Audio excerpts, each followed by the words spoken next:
Golden Age Radio is starting now. Subscribe to get future updates. Hey everybody, get ready for some great shows. Starting out with Cavalcade of America, Lux Theater with some great Hollywood stars, Groucho Marx, one of the best comedians in history, and also followed by the hilarious Red Skelton. The Cavalcade of America, presented by DuPont.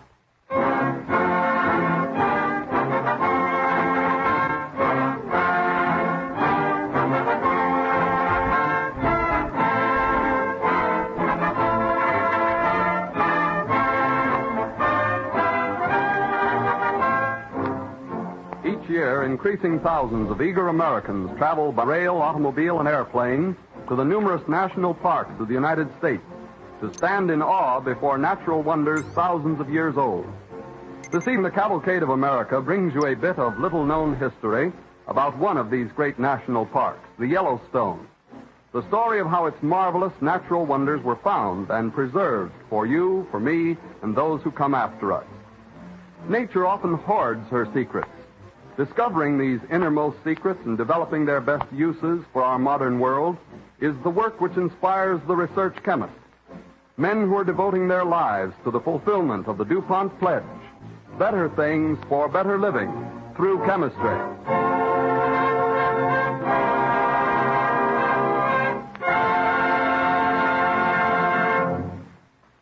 As an overture, Don Voorhees and our Cavalcade Orchestra bring you a special setting of Why Was I Born? From Jerome Kern's operetta, Sweet Adeline.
Jim Bridger, known to history as the Daniel Boone of the Rocky Mountains, was born in 1804.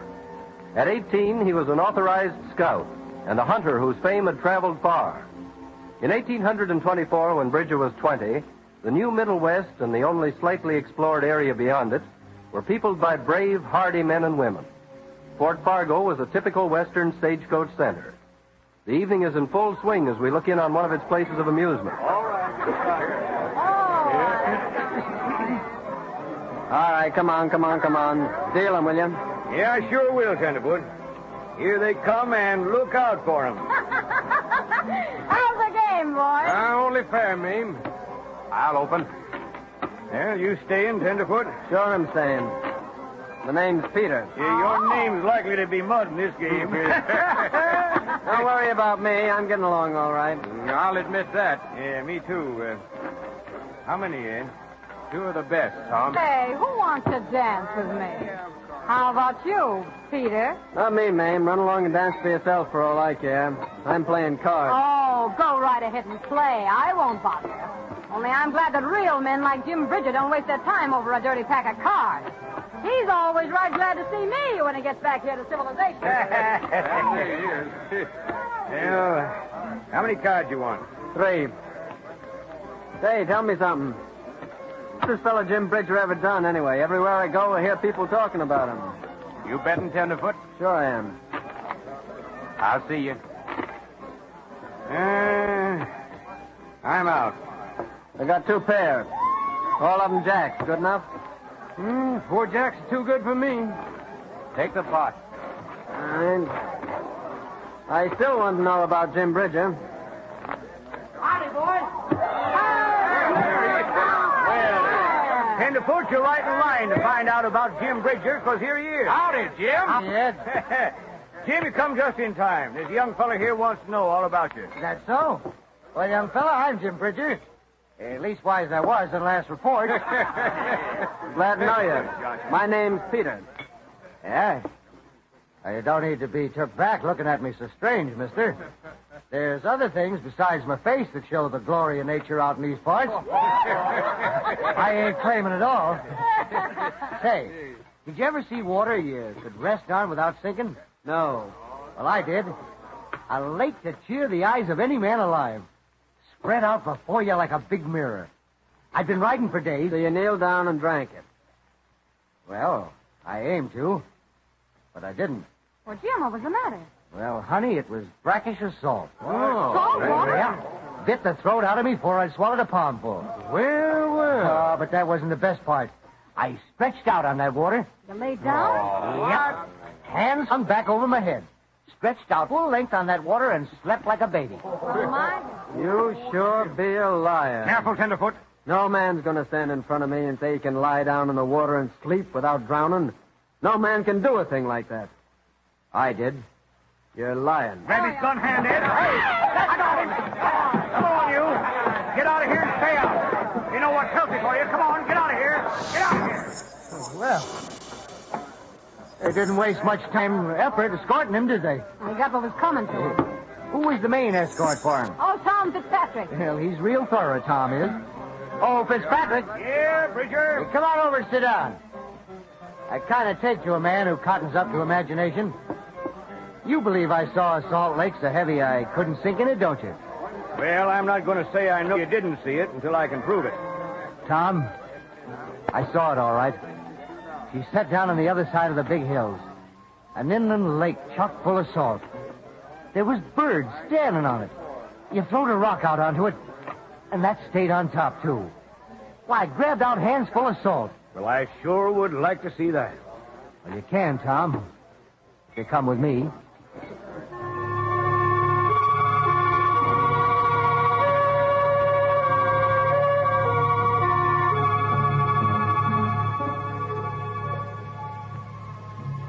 Jim Bridger exaggerated a little, as was his habit, but he had seen a body of water such as he described. Today, we know that wonder in Utah as Great Salt Lake. 9 out of every 10 men who heard Jim describe the wonders of this inland body of water smiled and forgot what he said, just as they had smiled and forgotten hundreds of other things Jim Bridger had told them. Tom Fitzpatrick was not one of these people. He was not certain he believed Jim Bridger, but he was not able to prove Jim was wrong. The two became firm friends. They packed up their horses and started out together. Sometime later, we find them looking at some beaver traps. Well, not much luck today, Jim. No. Beavers is cute. Reckon we just about trapped out these parts, Tom.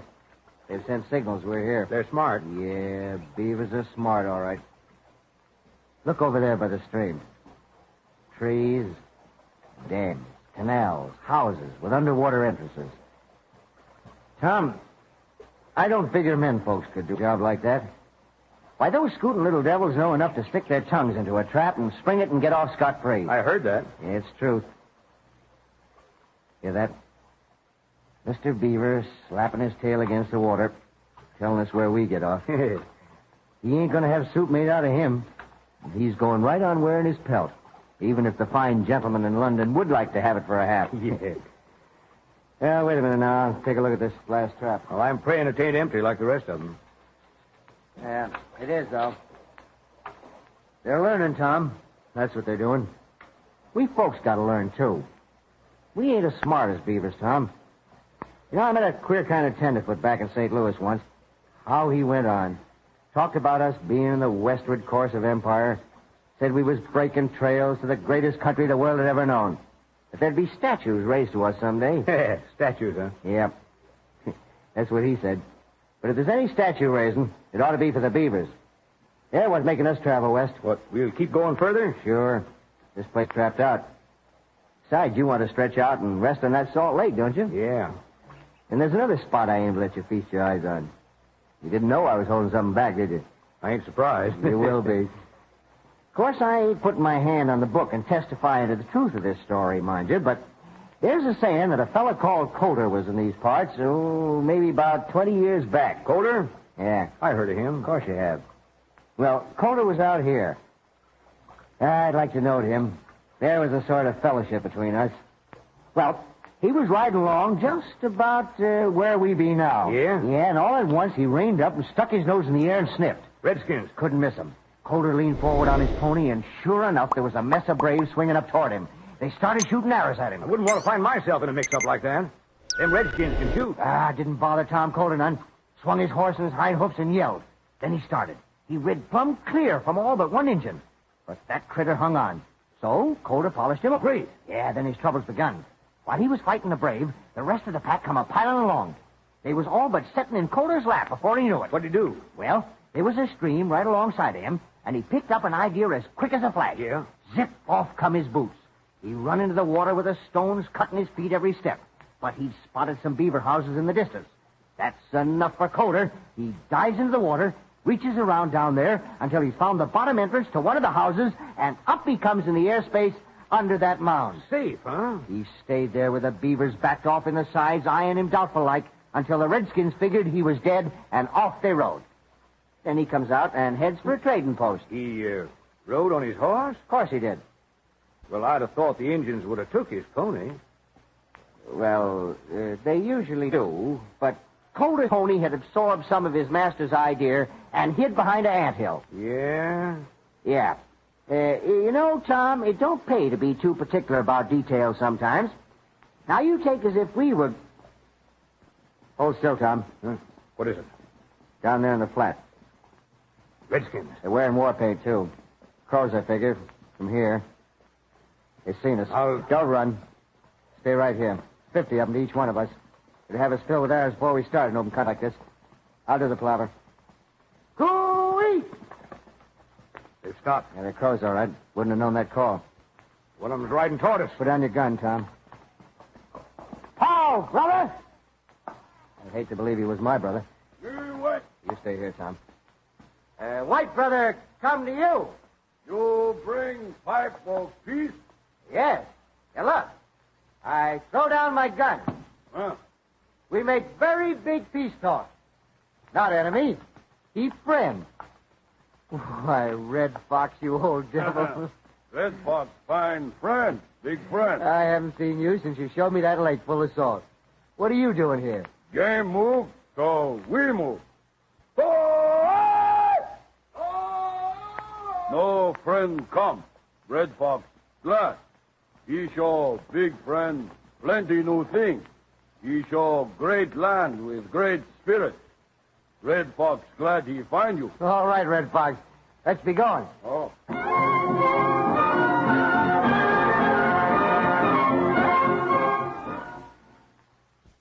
Red Fox was a Crow chief.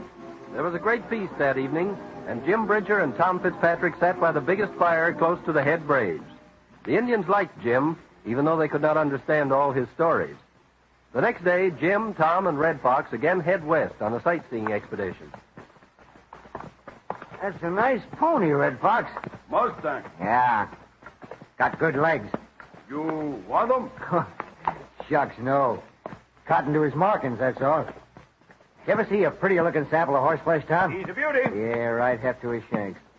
Handles himself like he knew what it's all about, too. Get him from white man. Give him back to white man. You. Yeah. You're going to keep your own legs around him. A man don't give away a pony like that. At least wise I wouldn't. Hold on a minute. What was that ahead there? Great spirit make very great wonder. Tom, did you see it? A jet of water shooting out of the ground 20 feet in the air. You see only little one. Now you watch. There, where Red Fox point. Something's getting ready to happen, all right. Listen to it. Jim, what's it going to do? I don't know, Tom, but it's certainly... Jim, that water's spouting at least 100 feet straight up. It ain't real. It can't be, Tom. Come, we go. Greater wonder ahead. Great spirit makes gift to good white man. Greater wonders ahead. Oh, I don't dare believe it. I don't even believe what I've seen already.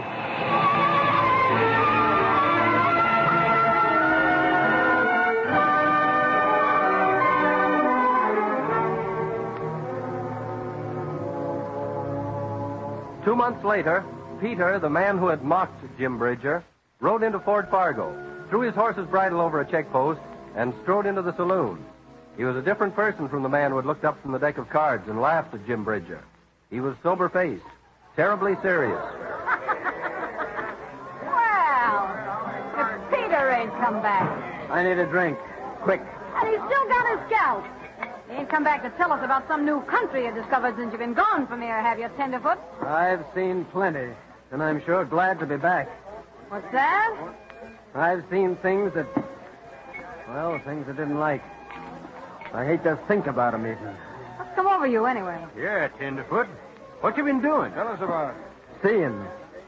Watching a wagon train of men, women, and children wiped out as slick as you'd clean off a table there. Oh. Hey, where was that? Wasn't pretty to look at. I saw Jim Bridger, too. You did? Where? Where was that? He's a setting up on a ridge. Him and Tom Fitzpatrick. Tom, too. Yep. I heard Bridger give a yell like a fiend and ride down at them engines. I wouldn't have dared do what he done. Well, you ain't Jim Bridger. That's right. He ain't. Here, have one on me, Peter. It looks like he could use it. You see Jim come back? No. Tough luck. Hey, Sam, give us some music. Jim Bridger wouldn't want us to sit around crying about him, that's a cinch. He didn't come back, huh? Nope. Well, that's our rotten break. Jim! Why, he ain't dead. Jim Bridger! You long, lean old heathen, you! Oh, there ain't no Injun gonna walk away with your scalp. Well, not so long as I can use it, ma'am. Top hair gets mighty comfortable cold nights on the range. Hello, Ed. Hello there, Jim. Sit down, Tom. Tom Fitzpatrick! Yep. Yeah, me and Tom sort of graze in the same spot. Well, tell us where you've been. Yeah, Jim, what you been doing? Oh, I've been discovering new wonders.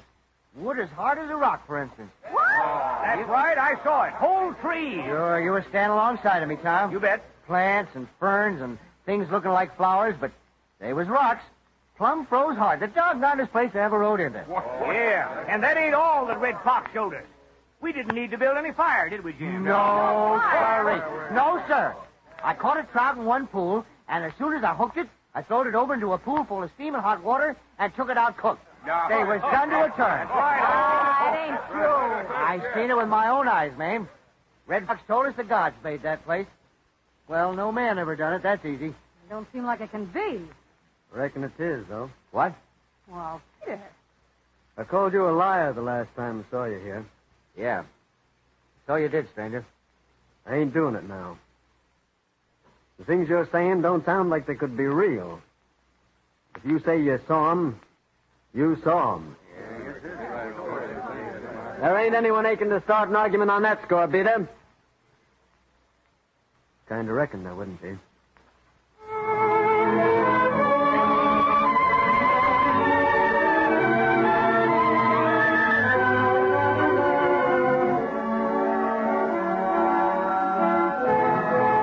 Jim Bridger had found someone who believed his stories, and it acted like a tonic.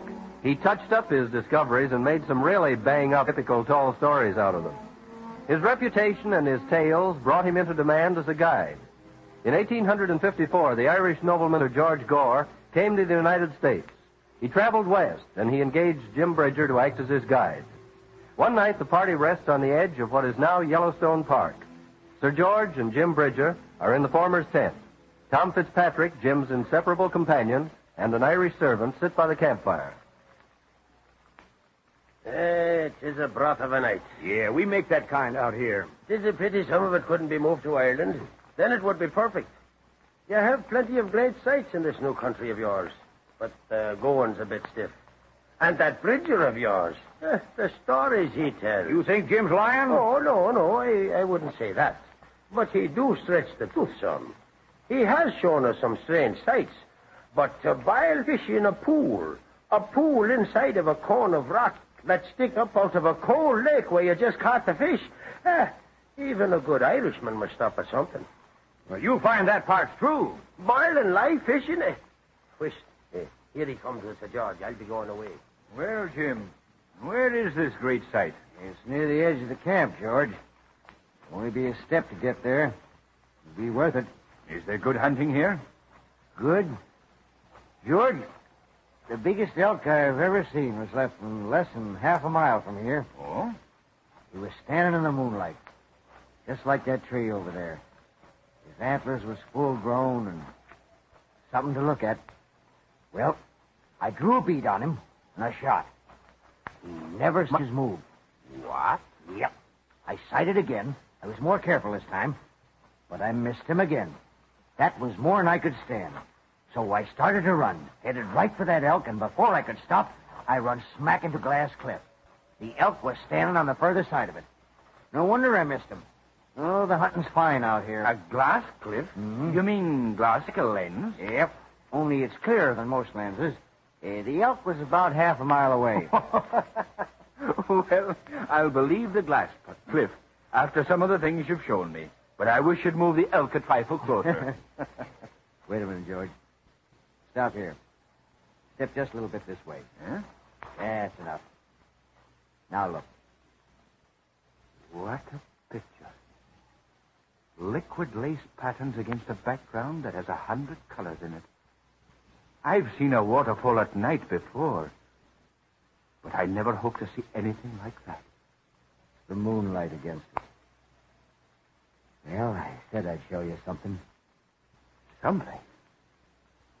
Why, it's worth the whole trip. It's fairyland in reality.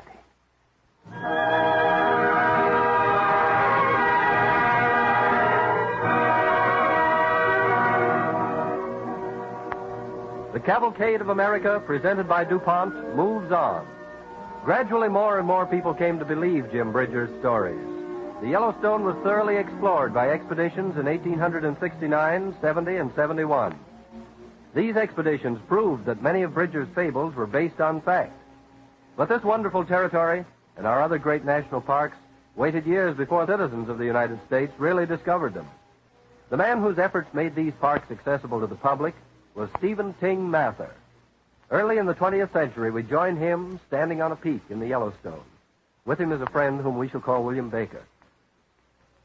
What a spectacle, Steve. Geysers, vivid canyons, lava fields, volcanoes poured out more than 1,000 years ago. 100 mysteries no man could believe unless they'd seen them. It's like a miracle, Steve. It most certainly is. There are more and greater geysers here in Yellowstone than all the world put together, but how many people know that? Too few, Bill. Why do our people go to Europe when we have glorious things like this right at home to show them? They probably don't know such things exist. Then someone should tell them. Someone should tell the whole world what wonders we have here. They certainly should. Steve, that's our job. Have we turned too soft to tackle it? No, Bill, we haven't. You know, there should be a plan to link all of these great parks under one head. Protect them and administer them as the greatest national recreational and educational resources anywhere in the nation. Now you're talking, Steve. There should be lodges and camps for summer vacations, native animals, game in its natural habitat, trained guides, rangers to tell about it. That's a ticket. It isn't a job for one man. It's a national duty. It needs money, and it needs a strong leader, a man who can't be pushed down. And I know the one man who can put the job over. It's you, Steve. You think so? I do. Well, it's a dream I've had for a long time. And under the spell of this place, I think I can do it. I know you can. Well, Bill, at least I'm going to try.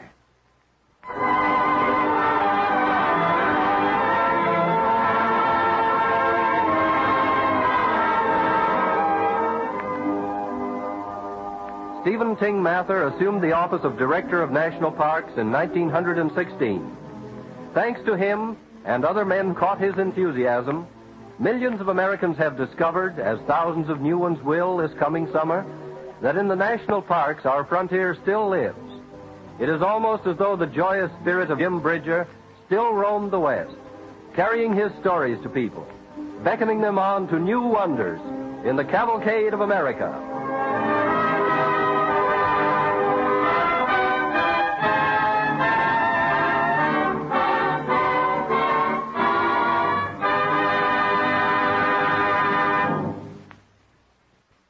You've heard much on these programs about research, and until now we've primarily discussed chemical research as carried on in chemical laboratories. This evening we're going to talk about a different kind, a research project that has for its laboratory America's fields and forests, her lakes and streams, in fact, all outdoors. Nature blessed our country with marvelous wildlife resources, big and small game, fish and wildfowl of many kinds. But because of thoughtlessness and lack of care, our wildlife is diminishing so rapidly that public-spirited people throughout the nation have become alarmed. Recently, a group of business and professional leaders formed an organization called the American Wildlife Institute to undertake a nationwide program of action. In cooperation with the United States Biological Survey and a group of universities, the Institute is conducting a 5-year program of research and demonstrations to protect and restore wildlife and to preserve its natural habitat. Biologists and other experts working with colleges in all parts of the country are studying the food supply, breeding habits, diseases, and natural enemies of wildlife. Demonstrations are given to show farmers, landowners, agricultural agents, and game commissioners how to put conservation measures and methods into effect. Many business firms are supporting this work. And those that serve the sportsman or vacationist in any way, of course, have a direct interest in wildlife restoration. But this program goes far beyond any single business, for it aims not only to restore fish and game, but to promote the growth of wild plants and flowers, control water levels, and prevent contamination of streams, rivers, and lakes. Among the industrial concerns contributing to this work are the DuPont Company and its associate, the Remington Arms Company. Thousands of individuals and local fish and game clubs also are supporting this work. Any project designed to protect and restore America's natural resources, including its wildlife, means a great deal to everyone. DuPont is glad to be counted among those supporting such work, for it is indeed a praiseworthy contribution to better living.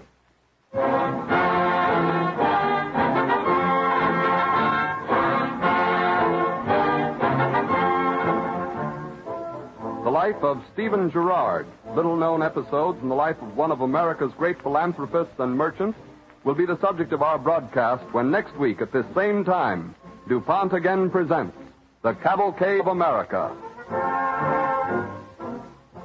This is the Columbia Broadcasting System.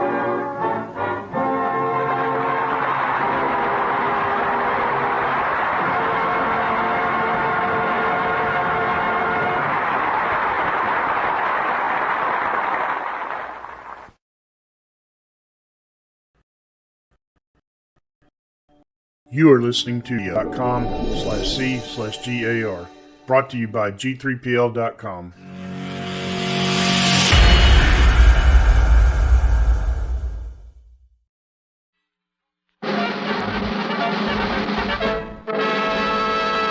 From Hollywood, California, the Lux Radio Theater presents Barbara Stanwyck and Melvin Douglas in Dark Victory.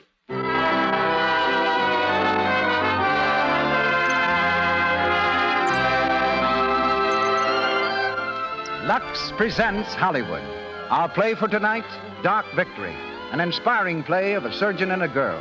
Fate tried to separate them. Love brought them together forever.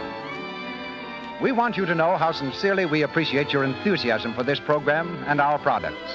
Your purchases of Lux Toilet Soap and Lux Flakes, which enable us to bring you these productions, tell us in the best way possible that you like the Lux Radio Theater. Headline tonight, are Barbara Stanwyck and Melvin Douglas in Dark Victory by George Brewer, Jr. and Bertram Bloch. Our guest is Miss Nina Roberts, hairstylist of Hollywood stars, and Louis Silvers conducts our orchestra. Our producer, Mr. Cecil B. DeMille, is unable to be with us tonight. As guest producer, we're happy to welcome back, through courtesy of B.P. Schulberg, one of the screen's outstanding celebrities. You've heard him before on this program in both this capacity and as a dramatic star. A great actor, a genial host, a splendid gentleman. We're proud to present Mr. Edward Arnold.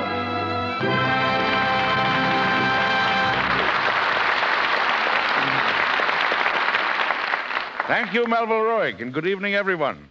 I considered it one of the greatest compliments I ever extended me when last January I was invited to the Lux Radio Theater to take the place temporarily of Cecil B. DeMille. I feel still more flattered and grateful to have been given that honor again, though I sincerely regret the occasion of Mr. DeMille's absence. But illness overtakes even the best troopers now and then, and while I know my regret is one you all share, you'll be happy to learn that his illness is not serious and that DeMille will be back with us next week or the week after, producing the Lux Radio Theater as heretofore. I'm particularly happy working with two such charming and important people as Barbara Stanwyck and Melville Douglas. Miss Stanwyck may not know it, but she's assumed a major importance in the Arnold household, being the idol of my 13-year-old daughter, Jane. The love of my daughter's life happens to be horses, and ever since Miss Stanwyck acquired a ranch in the San Fernando Valley and began raising fine horses, Jane's invariable greeting when I come home is, "When are we going to get a ranch like Barbara Stanwyck's? Hello, Pop." When it comes to off-screen activities, I have a little more in common with Melvin Douglas. We're both pretty fond of good music, both have wives who are singers, and at present, Melvin and I are hard at work in a drive for the Symphony Society of Southern California. Miss Stanwyck comes to us from 20th Century Fox Studios, where her new picture is called Always Goodbye. Tonight we hear her as Judith Traherne. Mr. Douglas, who plays Dr. Frederick Steele, is a Columbia Studios and Metro-Goldwyn-Mayer star and is now at work with Louise Reiner in The Toy Wife. Our curtain goes up. The Lux Radio Theater presents another outstanding Broadway play, Dark Victory, starring Barbara Stanwyck and Melvin Douglas.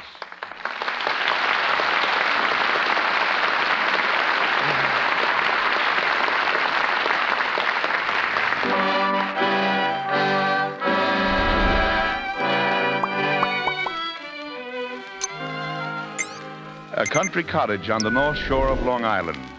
It's 2 o'clock in the morning. In the darkened living room, a telephone jangles wildly. From the hall comes Dr. Frederick Steele, a robe thrown hastily over his pajamas. He switches on a lamp over the desk and lifts the receiver. Hello? Yes? This is Dr. Steele speaking. Who? But I'm a brain man. Well, I haven't been taking any calls down here. I'm on a vacation. Have you tried Dr. Parsons? Oh, I see. I thought he'd be back by now. Of course, I'll come if you think it's important. What's the name, please? What's the matter with her? She had it long? All right, I'll be there as soon as I can.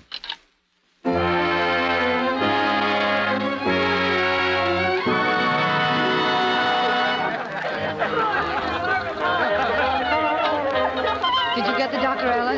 No, Mr. Hearn, not Dr. Parsons. There's another one coming, Dr. Steele. Steele? Who is he? Judith, what kind of a hostess are you? Come and join the Oh, party. Leslie, please, Martha's sick. Oh, she'll be all right. Well, I'm worried about her.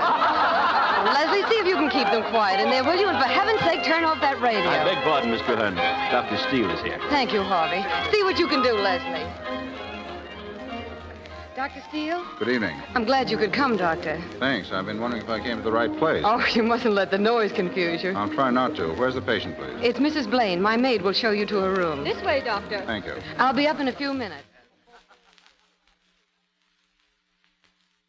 It just came on me all of a sudden, Doctor. I had a pain here. Then I got dizzy just like that. And then I don't know what happened. I feel a little better now, though. But I'd feel terrible if I thought I couldn't ride tomorrow. We're having a hunt, you know. Really? Riding to hounds. Oh, you think I'll be all right, don't you? Yes, I think you'll be all right. Excuse me. But aren't you going to prescribe something? I'll take care of it. Good night. Well, Doctor? Did I leave my hat in here? Are you going already? How is she? Oh, she'll be all right with proper nourishment and care, and if my advice is followed, to the T. I dare say she'll be able to ride to the hounds tomorrow. I see. And what is your advice, Doctor? Don't give her any more to drink. Thank you. I'm sorry to have bothered you, Doctor, but I didn't know. It's all right. She's like a lot of women of your class, stomachache cases. Does your right eye always twitch like that? Only when I'm flirting with someone.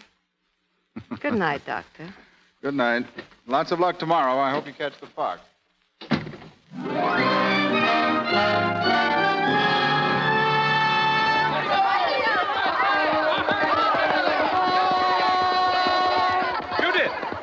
Judith, we're way off. What's the difference? Well, they've all gone down the road. We'll cut across the field and meet them. I'll race you to the fence, Leslie. It's a go. Come on, Stardust, come on. The rails are up. We can pass right through. First one through the gate.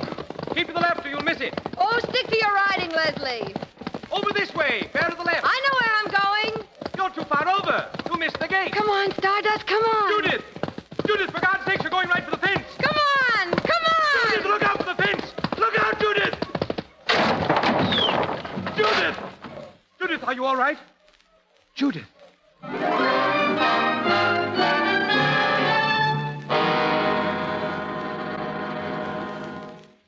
asked you a question, Judith. Won't you answer me, please? What is it, Doctor? Did you take the medicine I prescribed? Yes.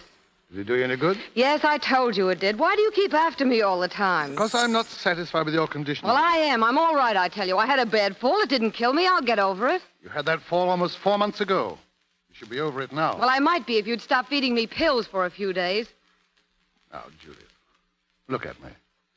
I saw you into this world, my dear. I only want to keep you in it, in health. I'm sorry, Dr. Parsons. Now what about those headaches? Do you still have them? At times. When did you have the last one? I don't know. Yesterday, I think. They're nothing. I've had them before. Before? Before you had the fall? Yes. Judith, I want you to do a favor for me, will you? Well, what is it? Now, please don't refuse me. I want you to go into New York with me. I want you to see a man there, a doctor I have great faith in. Oh, Dr. Parsons. Now, please, Judith. I just want to satisfy myself that everything is all right. Now, will you do it? For me? Very well, Doctor. Good. I'll go and call him now. I won't be long.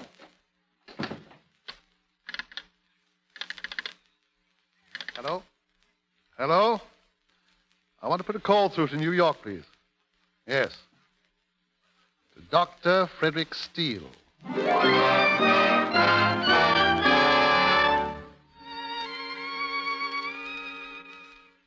I tell you, Parsons, I can't do it. I told you on the phone I couldn't do it. Oh, but you've got to help me. It's important, Steele. This girl I is don't one... care who she is. I can't see her. I've quit New York practice. Closed my office yesterday. I'm leaving here in about 20 minutes. Why don't you get Findlay? Findlay's in Europe. All right, then get Park. I don't want Park or any of the rest of them. They're no better than I am. I want you. Can't be done. I'm leaving for Vermont. Very well. It's going to be a little embarrassing for you. Embarrassing? Why? Because she's out there in your waiting room. I brought her with me. I see. Now, Steele, you're always crying out about the sad lot of humanity. Well, there's humanity waiting for you in that room. You can't turn your back on it. All right, Parsons, you win. I'll see your patient. Good. But I'm still leaving here in 20 minutes. Come in, Judith. Judith, this is Dr. Steele. Dr. Steele. How do you do, Doctor? Oh. Mr. Hearn, isn't it? Yes. You know each other? Slightly, yes. Well, that simplifies matters considerably. I'll wait outside, Doctor. Sit down, Mr. Hearn. Thank you. I had no idea you were this Dr. Steele. I had no idea you were that, Mr. Hearn. Does it make any difference? Not to me. Fine. I know something of your case, Mr. Hearn. I understand you had a fall. Yes. I also understand you don't like to talk about your health. I don't? Why? It bores me, that's all. Most people love it.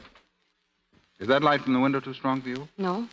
But your right eye seems to... It's, just the same little failing, Doctor. Oh. How old are you, Mr. Hearn? I'm 27 years old, an only child, an orphan since I was 20. I weigh 115 pounds. I've had mumps, measles, and whooping cough, all at the proper ages. Shall I go on? Please. I'm interested in horses. I take plenty of exercise. I smoke to excess, but seldom drink. I'm said to have a sense of humor. Your headaches must interfere with that. I see you have my case history. They're pretty bad, aren't they? Those headaches. I can stand them. Mostly on the right side. Yes. How'd you happen to fall from your horse? We were riding for the gate. I misjudged the distance and missed it. My horse didn't clear the fence. How far to the right of the gate were you? They tell me it was about 15... How did you know it was to the right? I guessed it. Clever of you, Doctor. About 15 feet. I suppose you think I got what I deserved. How do you mean? Oh, that night you came to the house, you had a great contempt for the pastimes of the idle rich. Oh, I was a bit cranky that evening. You must make allowances for the hour. But you have a contempt for them? They don't appeal to me, that's all. Well, it's the only thing I know. What does appeal to you? Just your practice, I suppose. No, that least of all. You seem to be doing pretty well. Too well. It comes a little too easily, this feeding sugar pills to a Park Avenue clientele. Oh, I know. Stomachache cases. Yes, you can call it that. It sounds awful. It is. Then why do you do it? Because, like you, Mr. Hearn, I'm caught in the swim. Oh, Doctor, what a relief to find out you're no better than I am. But I'm leaving my practice. Clearing out. Retiring? No, just the contrary. I'm going back into medicine. That's a little deep. Well, I'm going to a remote village in northern Vermont to be a country doctor. Oh, yes, I remember now. But why? And why Vermont? I was born there. Oh, it's just sentiment then. If you like. All the same, I think I envy you. It must be swell to believe in what you're doing. Don't you? No, not the way you do. Oh, I'm not complaining, take it all in all. They dealt me a very good hand. I'm young. I have no particular responsibilities. I won't cultivate them either. I'm freer without them. I'll probably marry someday. No hurry about that.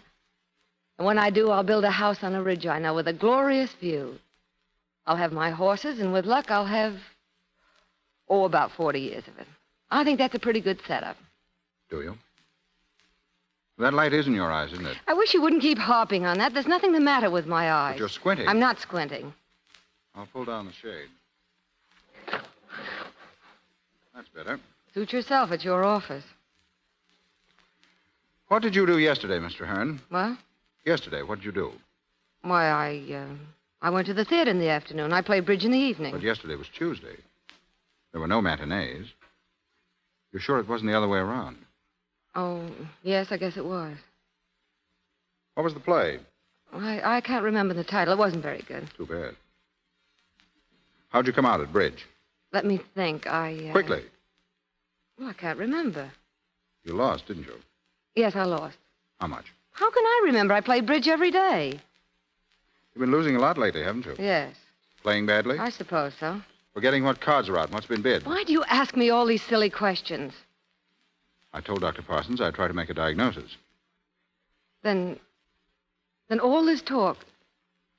You've been examining me, haven't you? Watching everything I say, every move I make. Yes. Do you mind? I guess it's all right. Thank you. Well, what have you discovered? I don't know. I'd like you to put yourself in my hands for a few hours to make a complete test. Will you do that? Will you?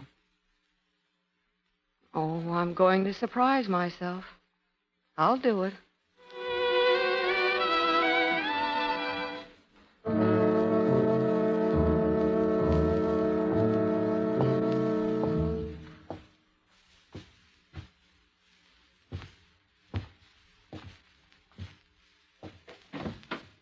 Steele, I thought you'd never finish. It took a little time, Doctor. You've missed your train, of course. Train?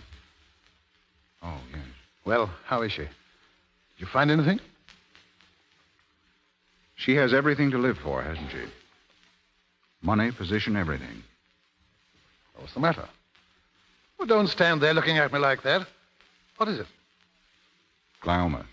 Brain tumor. Good God. Where? Temporal and parietal lobes. She has a right visual defect. Is it, can we operate? Yes. Will you do it? Yes. Probably won't help much. She'll be an invalid? No, there'll be a recurrence in about 10 months. A short period of blindness. That'll be the signal. The signal?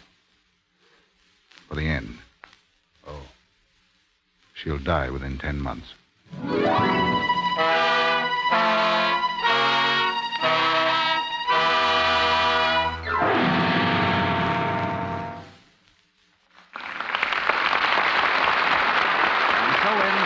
Of Dark Victory, starring Barbara Stanwyck and Melvin Douglas. In a few moments, our stars will return in Act Two. During our brief intermission, we are going to give you an opportunity to determine your movie IQ. That is, to find out how well you really know your movie stars. A young lady is going to read some sentences which don't seem to have much significance. But hidden in each is the name of a famous screen star. Just the last name.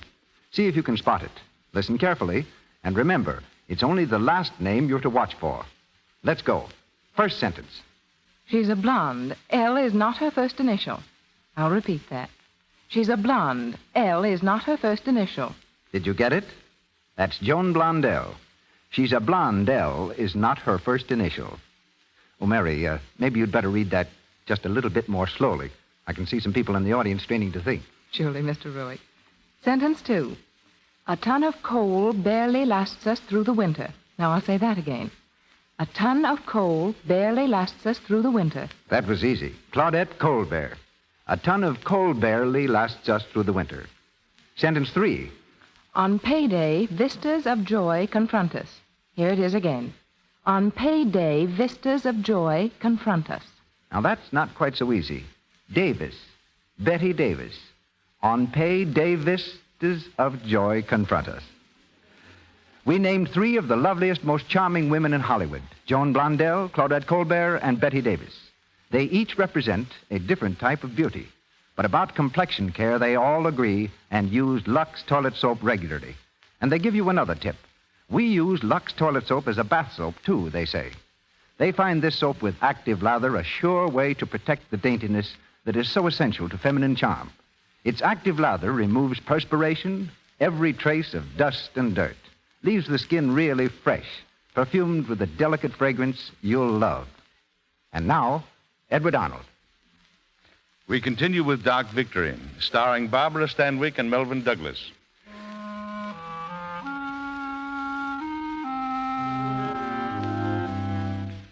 With a strange willingness which she herself did not understand, Judith placed herself in Steele's hands and underwent the difficult operation.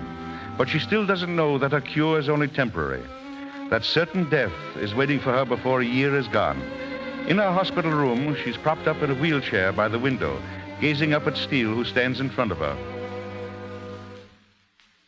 And I'm going home in a week, you promise? I promise. Oh, I'm glad. It'll be grand to be home again. There's so much I want to do. You'll have to go easy, of course. Oh, I will. What about riding? Well, not for a while. But soon. I hope so. You'll come to see me, won't you? Of course you will. You're going to come often. I'm surprised you want me. Oh, I've forgiven you, Doctor. Everything you said. I'm feeling very noble just now. Are you? Mm-hmm. I guess everyone feels that way after flirting with death. Was I brave, Doctor? You were very brave. You'll always be, I think. Thank you. I like to believe I was, anyhow. I'd like you to feel I was worth the trouble. Trouble? Dr. Parsons told me you were planning to leave the morning I came to you. Oh, that was nothing. I just want you to know that I appreciate it, that I'm grateful to you. You know, it's funny, I never had faith in anyone before. Not real faith like I have in you. What have you done to me, Doctor, besides effecting a cure? What are you thinking about? I'm thinking you'd better go back to bed. You've got a lot of resting to do before you leave here. I'll drop in again in the morning. Goodbye. Goodbye, Doctor.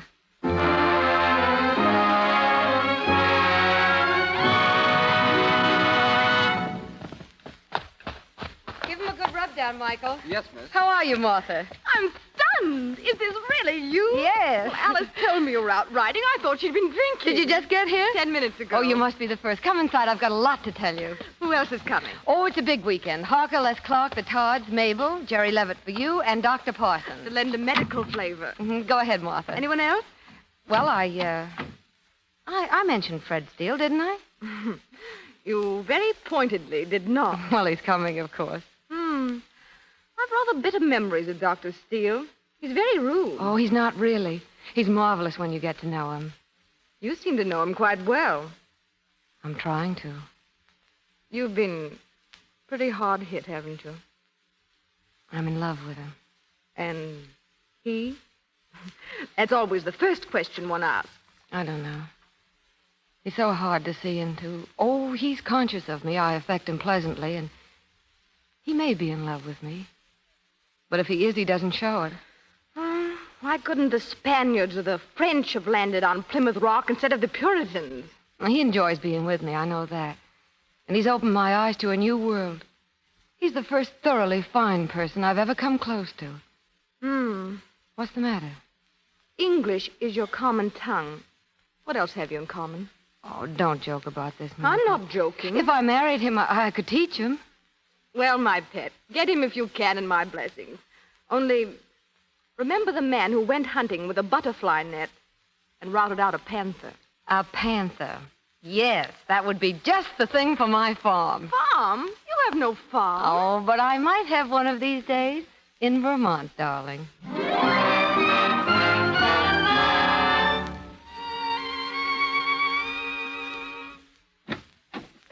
Fred, come in.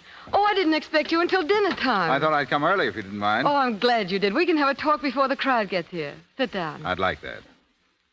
I may not see you again for quite a while. Why, Fred? Oh, you mean you're going to Vermont? I'm leaving tomorrow. So soon? It has to be sometime. Of course. How have you been, Judith? What? Oh, fine. Let's have a look at you. No headache? None. Been sleeping well? Beautifully. Appetite good? Marvelous. You see? I know all the answers. Good. Now stand with both feet together. Close your eyes.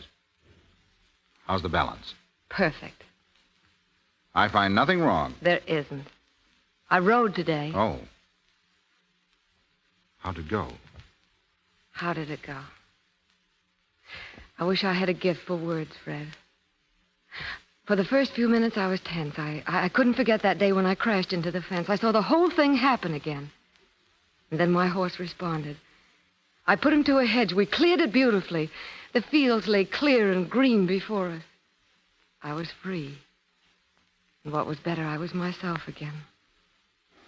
Oh, Fred, how can I ever thank you? Oh, don't let's talk of thanks. I owe you so much. I've been repaid 1,000 times for anything I've done. And I never want you to feel under any debt to me. I think that's the nicest thing anyone has ever said to me. Are you so generous to all your patients, Dr. Steele? Judith, you know what I mean. Oh, perhaps I do, and perhaps I don't. How much of what you say do you ever mean? I mean that I care so much that I'll be ready to come to you halfway across the earth whenever you call me. Is that better? You sound so serious. Well, it was a serious speech. It had such finality to it. Fred, what's disturbing you? Nothing. Yes, there is. Why do you choose just those words whenever you call me? I was trying to fit the role you picked for me. Oh, you're not telling me the truth, but that's your privilege. I'll get it from you sometime. Perhaps later in the summer if I should see you. What? Well, you see, a real estate friend of mine told me last night that I ought to have a place in the mountains. And where do you think he suggested I buy a place? Vermont. No, really? Uh-huh. Maybe I'll buy it. And then I can come up once in a while and stand godmother to the babies you bring. Well, I'll have to arrange for them to be born between your horse shows. You think it's all nonsense, don't you? My interest in showing horses. But I love it, and I do it well. That's something, isn't it? Oh, I know. But what of the more serious side of life, my child? Oh, don't worry. That's coming, too, when I'm married. Married? Mm-hmm. Are you thinking seriously of getting married? Why not? Is it unnatural? Look at me. Is it so hard to think of me in love? What's the matter? Nothing. Fred, what's happened? Nothing has happened. What are you hiding from me? Judith, why should I hide anything from you? Oh, don't evade. You're trying to protect me from what? I tell you, there's nothing. That strange, solemn note that comes into your voice whenever we talk about me and my future. I've noticed it before. You're imagining things. Oh, don't lie, not to me. What's frightening you so? Judith, you're frightening yourself. Oh, I see. I see. This terrible thing in my brain is coming back. It is, isn't it? And this time it's going to... I'll die, won't I? Judith. I'm going to die. That's it, isn't it, Fred? Oh, God, Judith. Please. I'm all right. Just give me a minute. Light a cigarette for me, will you? Thanks. I'll have those headaches again and that awful confusion. No, you're not going to suffer again. That's all behind you now. How will it come? Quietly. Peacefully. God's last small mercy. I'll have no warning. No chance to be ready. There may be a moment. Near the end. When you won't be able to see quite as usual. You mean I'll go blind first? Just for a moment. Then you'll be perfectly all right again for a few hours. Fred, how long have I? A year? 8 months? 6? Possibly more. Judith. I'd rather you didn't touch me just now. Do you mind? I think I'd like to be alone, Fred. Why? I won't do anything reckless. I'd rather I want to be alone, Fred. Mr. Hearn, about... Mr. Hearn can't see you now, Harvey. Well, it's about dinner, sir. There'll be no dinner tonight. Tell the guest that when they No, come. no, don't tell him anything, Harvey. I'll see you in a few minutes. Yes. Judith, you can't do this. You're in no condition to... Oh, please, Fred, it can't make any difference one way or the other, and I want to do it this way.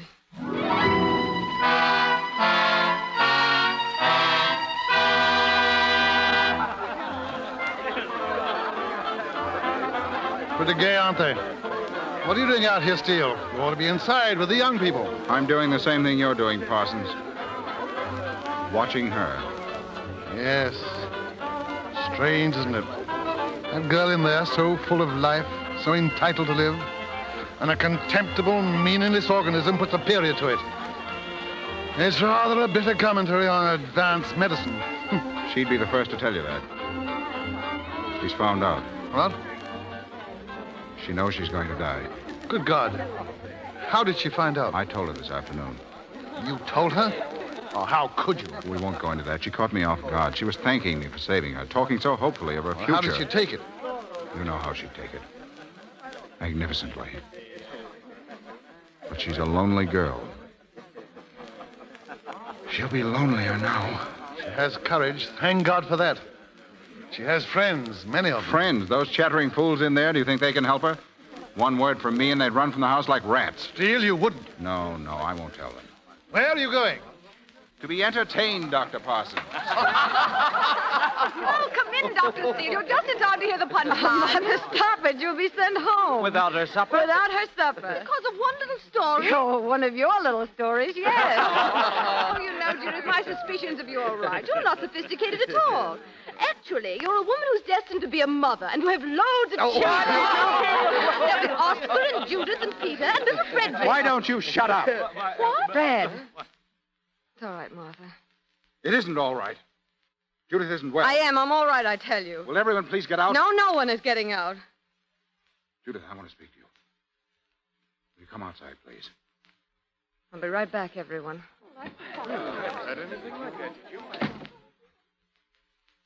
That was rotten of you, Fred. It was the only intelligent thing I've done today. I'm not going to stand by while you put yourself through an ordeal like that. What do you want me to do? Sit upstairs by myself and think how in 6 months... This isn't the time to face people who expect you to be gay and happy. I would have carried it off tonight if you hadn't interfered. And then what? Then? Nothing. You're wrong, Judith. There is something. Something more important than you think. You can find peace. Oh, he takes away my life and offers me peace. You left me too much for peace. 6 long months. Oh, God, how long they seem. Now, give yourself a chance, Judith. Don't try to adjust yourself to this thing all in a minute. You can't do it. You're only going to make it harder for yourself if you try. Judith, trust me. I'm your friend. Too much, my friend. Oh, much, much too much.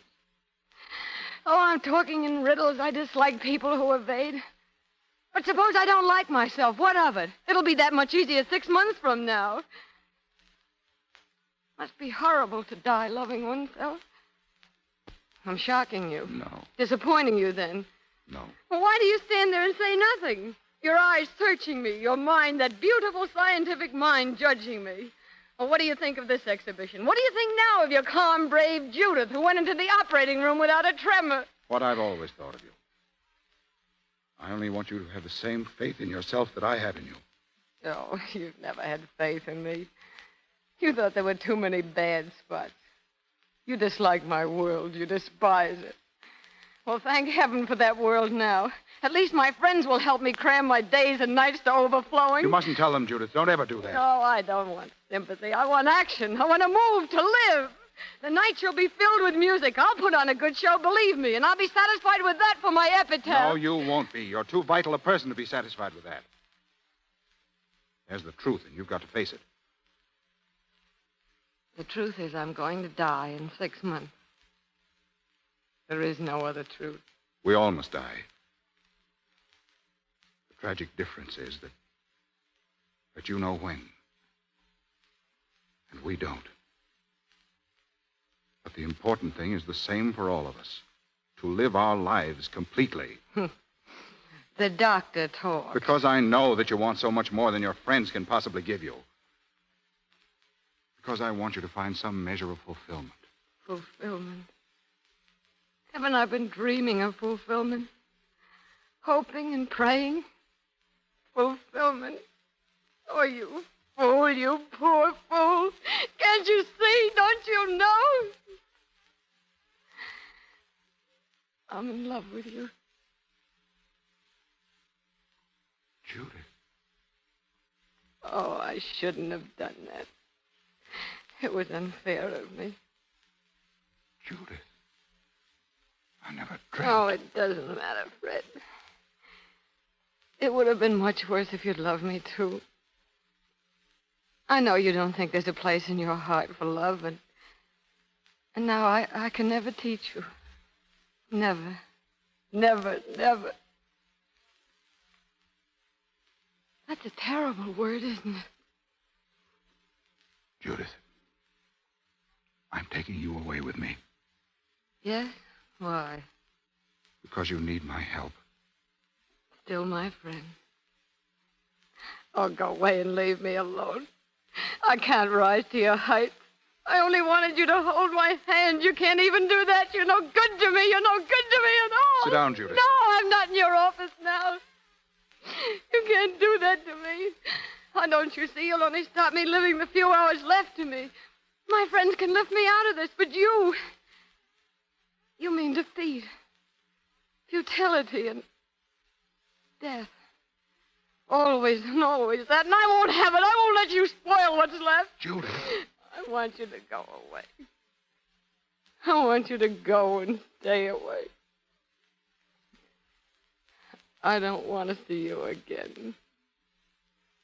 Ever.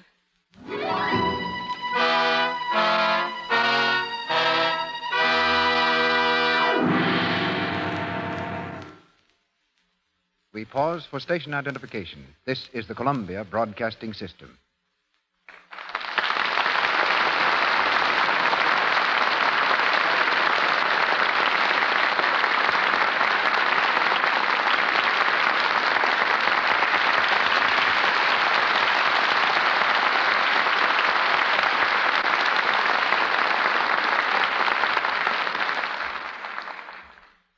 With the second act of Dark Victory completed, and with the third act to come in a few moments, we go from the serious mood of our play into a lighter vein.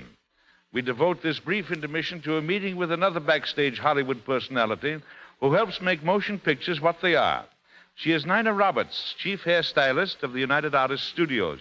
Miss Roberts has been parting the hair of glamorous stars for 12 years, starting with Mary Pickford and Norma Talmadge. At the moment, she's working on the Walter Wanger production, Algiers. And the efforts of her 20 assistants are seen in such recent films as The Adventures of Marco Polo, Stella Dallas, Stand-In, and The Goldwyn Follies. In the latter film, Miss Roberts achieved the distinction of giving Master Charles McCarthy his first shampoo, Finger Waving Marcel. And I've been picking splinters out of my fingers ever since, Mr. Arnold. Didn't Charlie feel like a sissy getting his hair done? Indeed not. He was a little scared that his scalp might warp. But apart from that, he didn't open his mouth. Well, probably because Edgar Bergen wasn't around. But why, Miss Roberts, was it necessary to operate on Master McCarthy's curls for the movies? Because the picture was done in Technicolor, Mr. Arnold, which demands much more attention to detail than black and white films. And here's a fact that might be particularly appropriate. Each star in a Technicolor picture uses special Technicolor makeup. Before this makeup is put on and when it is taken off, you will find that the stars make generous use of Lux toilet soap. They prefer it because its active lather makes it such a fine complexion soap. A soap that removes stale cosmetics thoroughly. Well, we're glad to hear you say that, Miss Roberts. A fact like that should be interesting to the women in our audience who also use Lux soap. Now about hair. From my casual observations, the present mode seems to have come directly from the history books. The modern girl apparently wants to look more like a page boy. Right you are, but the page boy bob is now at its peak, which means another style will soon replace it, the pompadour. You'll first see it in modified form, with the hair swept up the back of the head and curls on top in the form of paillettes or ringlets.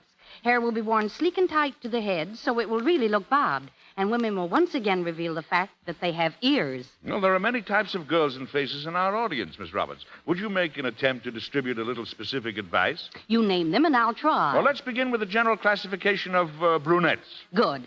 Dark hair usually looks best when it's sleek and well groomed, because dark hair around the face usually shows a definite hairline. Blonde hair doesn't show a definite hairline, and therefore usually looks better curled. Very good. Now, what about the girl with a round face? She should wear her hair drawn smoothly from the forehead in a soft knot in the back. In the evening, a high dress will subdue the roundness of the face. Now, the girl whose nose is a trifle larger than she'd like it to be. She should avoid both the high hairdress and a lot of waves on the top. She should keep a flat hairline in the head and fullness at the sides in the form of curls or waves. And for those who wear glasses? My suggestion is never wear the hair pulled away from the face. A softly waved hairdress with some fluffiness around the temples is most becoming. And speaking of fluffy hair, Mr. Arnold, did you know that Lux toilet soap makes the hair grand as shampoo? And we use it at the studio all the time. But getting back to girls with glasses, they should choose hats with widely flaring brims, never off-the-face hats or turbans. You'll find all these types on the screen. So watch the pictures not only to see specific examples, but also to learn what's new in style. Thank you. Thank you, Miss Roberts.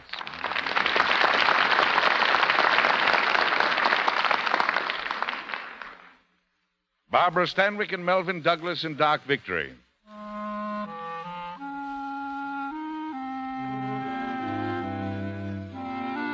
It's late October. 4 months have passed, and Judith is living desperately, cramming a lifetime into a few short weeks. But she finds no satisfaction in her mad existence, no relief from the gnawing thought that her days are numbered. She's in a car now, on her way home from a late party.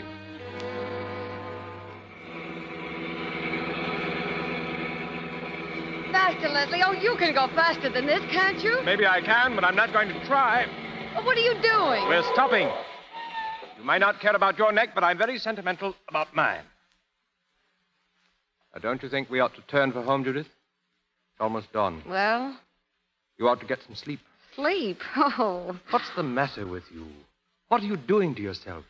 You can't go on this way much longer. No, I can't. Well, then why don't you stop? Everybody's talking about you. Not you, Les. Oh, not me, no. But I don't like to see you throwing yourself around. Not unless you throw yourself at me. Would you like that, Les? Judith, what is this? You can kiss me if you want. Judith, I never knew you could be like this. What's got into you? Oh, it's no good, Les. Judith. Let me go. Let me go, please. Oh, you were right. I can't go on this way. I can't die like this. Die? What are you talking about? I'm going to die in 2 months, Leslie. What? It's as certain as the night is passing now. You're practically holding a dead woman in your arms. Does that frighten you? It is rather repulsive, isn't Judith, it? That's why I've been living as I have, so cheaply, so stupidly. But it's over now. I'm leaving tomorrow. Where, Judith? Oh, away from all this, as far as I can get. The stars are so bright, aren't they? It's been a grand autumn, with all the colors. The old year puts on a fine show near the end. That's what I have to do. I have to learn how to die. I'll go home now, Leslie.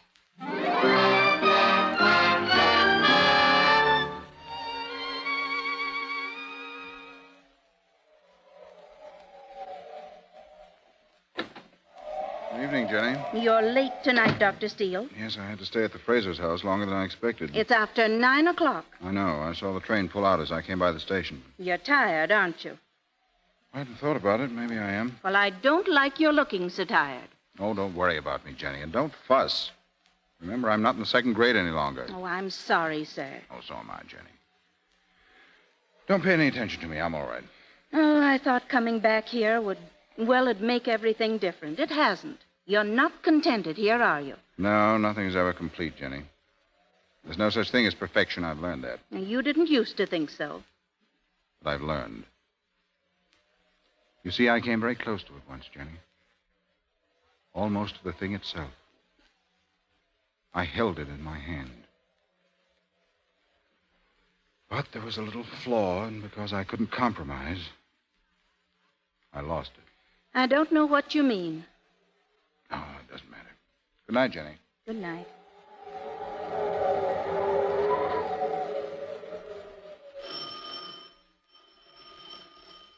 Who is it? Who's there? Judith. Judith, darling. Oh, darling, it's cold. Come in. I came to you, Fred.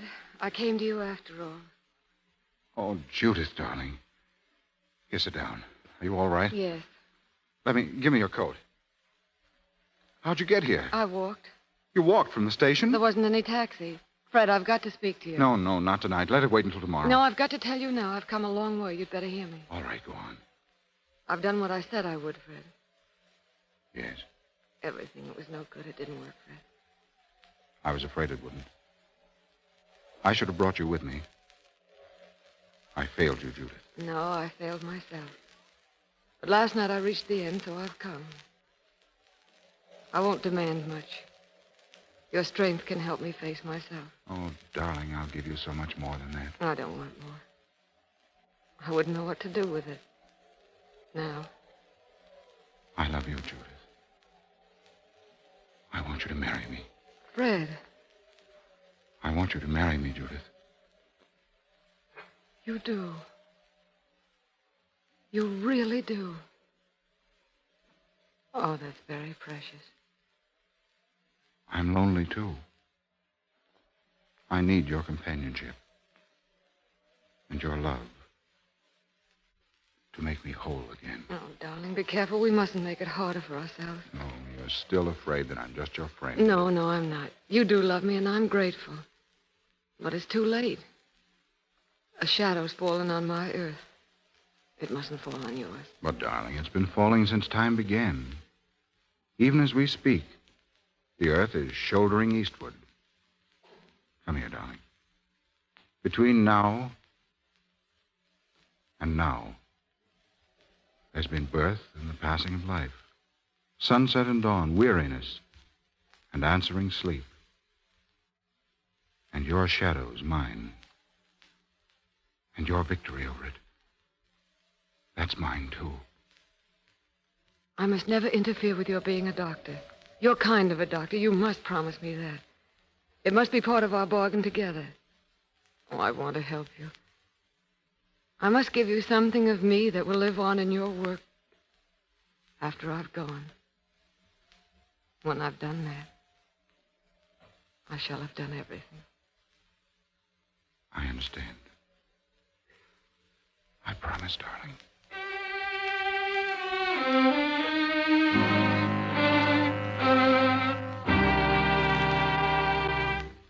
Jenny, we have a deficit for the month of $43.17. That's splendid, Mrs. Steele. As I recall, it was over 100 last month. At this rate, we'll soon be living within our income. No, don't tell the doctor. He won't even mail out his bills. Oh, Jenny, who did collect the bills before I came? The patients collected.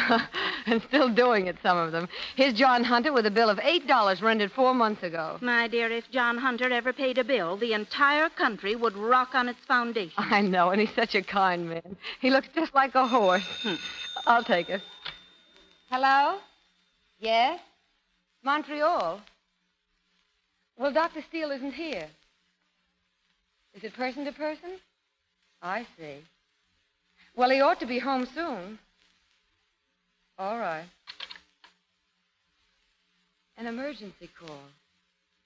I don't like that.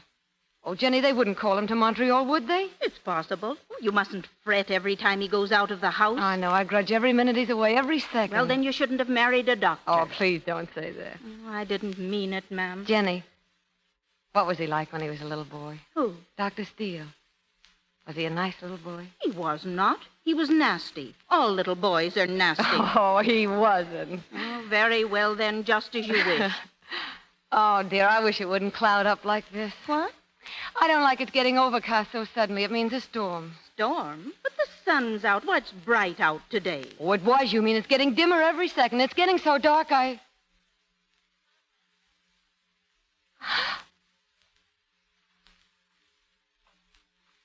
Jenny. What is it? What is it, Mrs. Steele? Nothing. I'm just dizzy. Well, sit down here. Yeah, sit down here. There. Is it all right? Yes. Yes, it's all right now, Jenny. Oh, you frightened me, ma'am. Oh, it was nothing. And Jenny. Yes? You mustn't tell the doctor. You mustn't. Do you hear? Oh, but do you hear, Jenny? Oh, yes, ma'am. Yes, ma'am.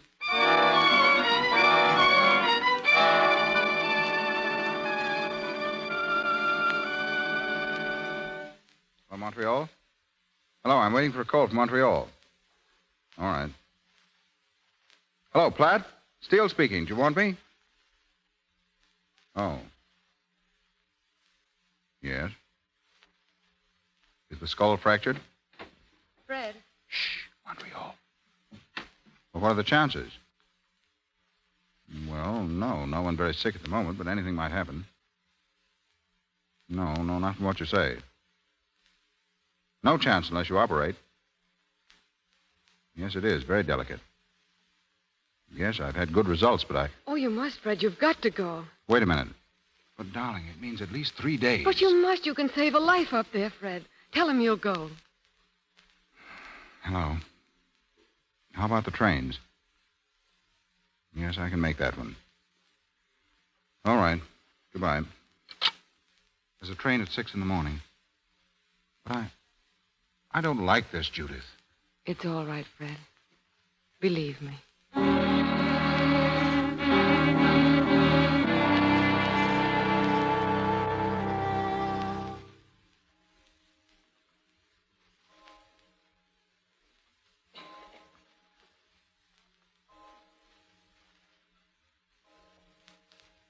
Almost time, darling. I know. Decent of you to sit up with me. I'll have to leave in a few minutes. Yes. I don't see why Platt can't get someone else up there. There are plenty of doctors in Montreal. But none like you, darling. I was going over your books last night. Yeah. What'd you find? Oh, certain debts owing my husband that cannot be paid. Not one that you haven't repaid 1,000 times. Have I really been a good wife? You've been a wonderful wife. Oh, I've loved it so every minute. How can I make you understand? Fred, look out there, out of the window. Somehow it's been like that. Shining and quiet. It's deep winter. Deep winter. And behold, snow was upon the earth in silence. And all things had been fulfilled that were to be. And there was no emptiness under heaven. Judith, dear. If anything should happen... Oh, my God, Judith. Shh, darling. I walked to the mill dam yesterday. I haven't been there lately. Oh, we must go soon. Yes. There's snow on the evergreens. Is there? Fred, I found out at last. What? What it means to live up here. Why you wanted to come back. You must never leave here, Fred. You must go on living here. Always. You'd better go now, darling. I'm not going, Judith. I'll call Platt and tell him. Oh, darling, come here. No, I thought I could, but I can't. Fred, remember our bargain. No, words, that's all. I didn't know what they meant. I didn't know what I was to lose. It's my life now. Mine, this little time in all my life, and then to have it taken away from me. My wife, whom I love. I can't stand it. There's a limit to what a man can bear. Fred, we have just 1 minute together. Look at me. I was never to fail you or keep you from your best. We've had our love, and we're complete. Nothing can hurt us now, for what we've had can never be destroyed. That's our victory. Our victory over the dark. And it is a victory because we're not afraid. Thank you, darling. And you'll never, never look back? Never. Hold me close, darling. Oh, God, I'll hold you this way forever. Forever is now. Isn't it? Yes. Goodbye, darling. Goodbye. Good luck. Come on, Good luck. darling.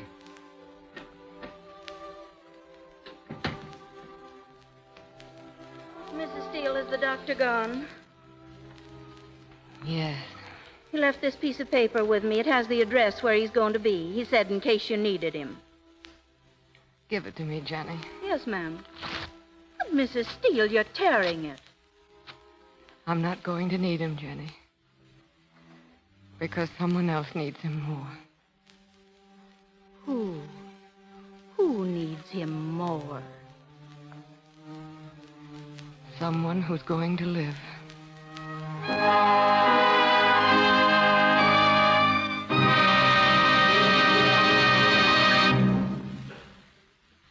Slowly the curtain falls and our play, Dark Victory, is ended. And now let me observe one of the happiest customs of the Lux Radio Theater by bringing back for a curtain call Barbara Stanwyck and Melvin Douglas as themselves.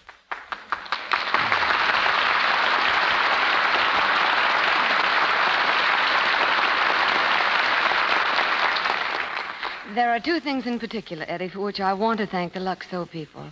Dark Victory is certainly one of them. It's such a grand play to me because it presents a down-to-earth problem that might confront any of us. But more than that, it proves that a kind of happiness can be found apart from the usual boy-gets-girl variety. It also shows that when you're faced with a situation which you're helpless to change, that you can be happy through honest acceptance of facts and by making the best of circumstances. That's an admirable philosophy, Barbara.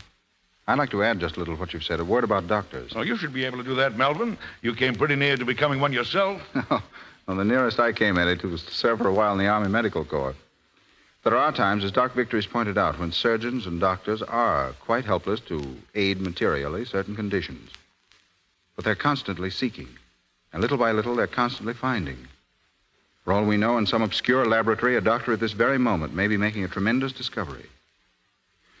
Believe me, it's rather heartening to realize that in these troubled times, there are men who forget color and race and creed in a battle for all humanity. But, Barbara, you said there were two things for which you were grateful. Yes. I want to go on record once again for the product behind this program. I'm sure if all our listeners could come to Hollywood and see how popular Lux Soap is in all the big studios, they'd realize how much we depend upon it as it keeps our complexions exactly right for the camera. I always use Lux Soap at home, too, for the very excellent reason that, to me, it's the finest complexion care in the world. Coming from you, Barbara, we're especially glad to hear that. And now, Eddie, what about giving us another one of your recipes? I understand that poem of yours on how to make sauerbraten was quite a sensation. Oh, I can do other things besides cook. Really? Oh, yes, yeah. I've been doing a bit of vocalizing, singing. Well, I know you're just begging to be asked, so go ahead. Well, what are you going to sing? Won't exactly be singing. It's a sort of a recitative, Mm-hmm. Yeah. Well, it was written by Franklin P. Adams and set to music by my friend Richard Hageman.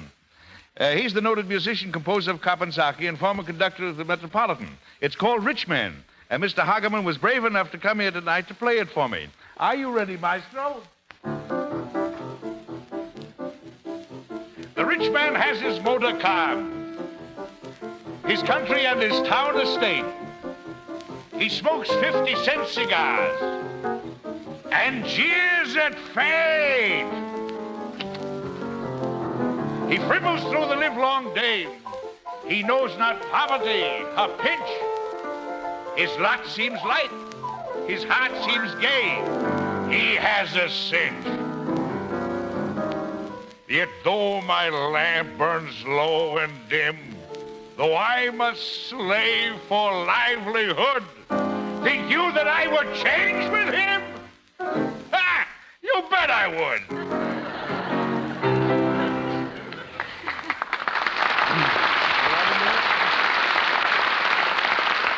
Actor, poet, musician, Eddie, you're wonderful. Good night. Actor, poet, Oh, well, what's the use? Good night, Eddie. The play you will hear next Monday night is The Drama of a Hunted Girl, our radio adaptation of that highly successful film, Mary Burns' Fugitive.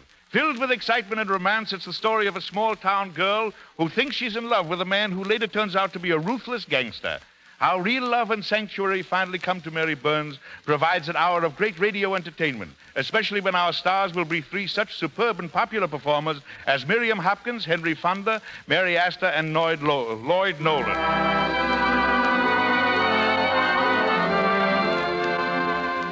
Our sponsors, the makers of Lux Toilet Soap, join me in inviting you to be with us again next Monday night when the Lux Radio Theater presents Miriam Hopkins, Henry Fonda, Mary Astor, and Lloyd Nolan in Mary Burns' Fugitive. This is Edward Arnold wishing you all good night.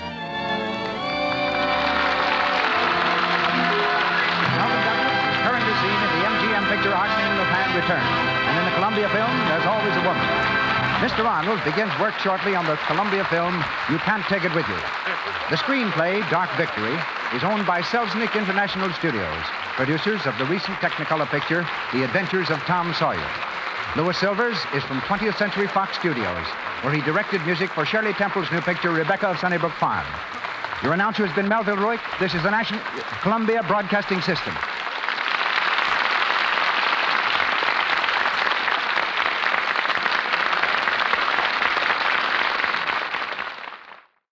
You are listening to Golden Age Radio, rumble.com/C/GAR. Brought to you by G3PL.com.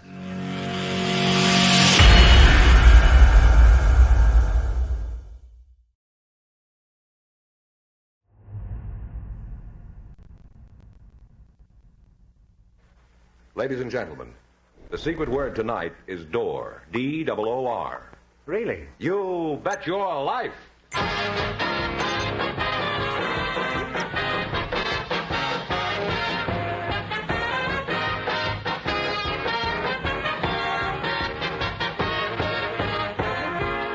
Groucho Marx in You Bet Your Life, the comedy quiz series produced and transcribed from Hollywood and brought to you by the more than 3,000 DeSoto Plymouth dealers.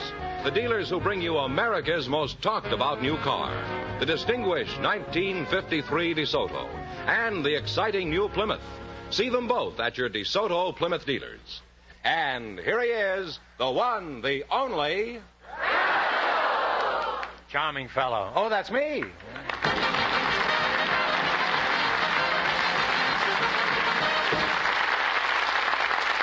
Well, here I am again with $2,000 for one of our couples. Groucho, we invited some drum majorettes to the program tonight, and just before we went on the air, our studio audience here selected Miss Marilyn Watson. Her partner, Mr. Joe Fox, was chosen for sort of obvious reasons. I think you'll see when he comes out here. Folks, would you meet Groucho Marx?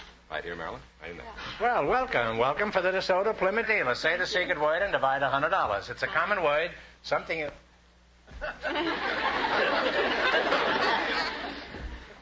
Is there a mirror in front of me? It's something that you find around the house. Is that any kind of a cue, Marilyn? Well, it limits the cue. Yes, it does. It constricts it considerably. Now, Yes, Mr. it Joe does. Fox, this is ridiculous. Nobody looks that much like me. Let's take a good look at him. Looks awfully crooked, this guy. He looks like me, all right. Where are you from, you great, big, beautiful hunk of man?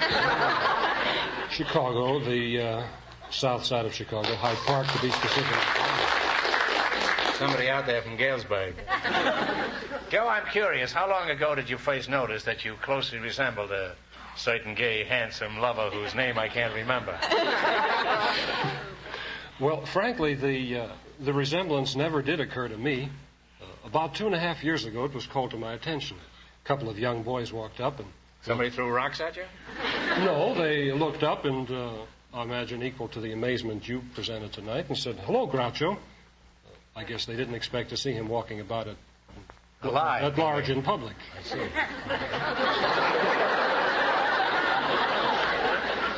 They thought I'd be carried around? Is that... What sort of work do you do, Joe? Well, I'm employed by the Los Angeles County Parks and Recreation Department. I'm on a civil defense assignment working with the Civil Defense Warden Service. Are you married? Yes, I am. You are, huh? Mm-hmm. Do your friends kid you about your looks? Yes, quite frequently. They do, huh? What do they say? Well, the biggest problem is when people or youngsters walk up to me and say, "Are you Groucho?" And most of the time I say no because I don't want to be dishonest, but sometimes just to be different, I say yes. Mm-hmm. Well, that presents a problem because they ask me to say something funny and I can't. Well, I frequently have that same problem. I'll get back to this face pirate in a minute. I'd like to talk to you for a minute, Marilyn. Thank you. What is it you do? Well, I'm a drum majorette.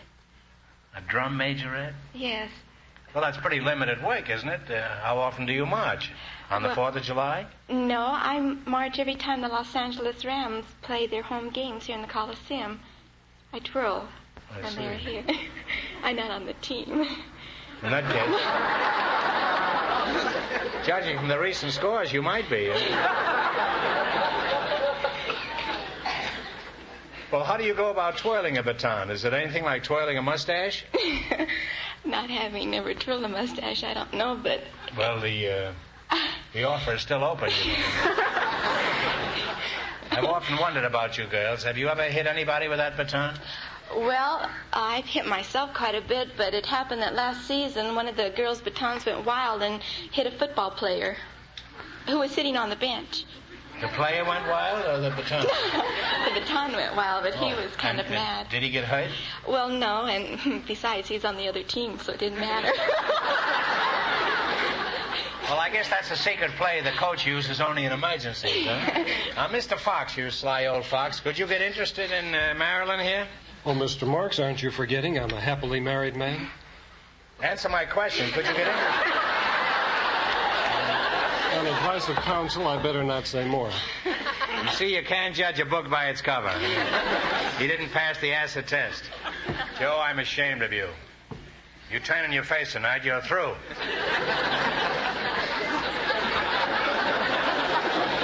I don't want you masquerading around with my face anymore, if that's your attitude.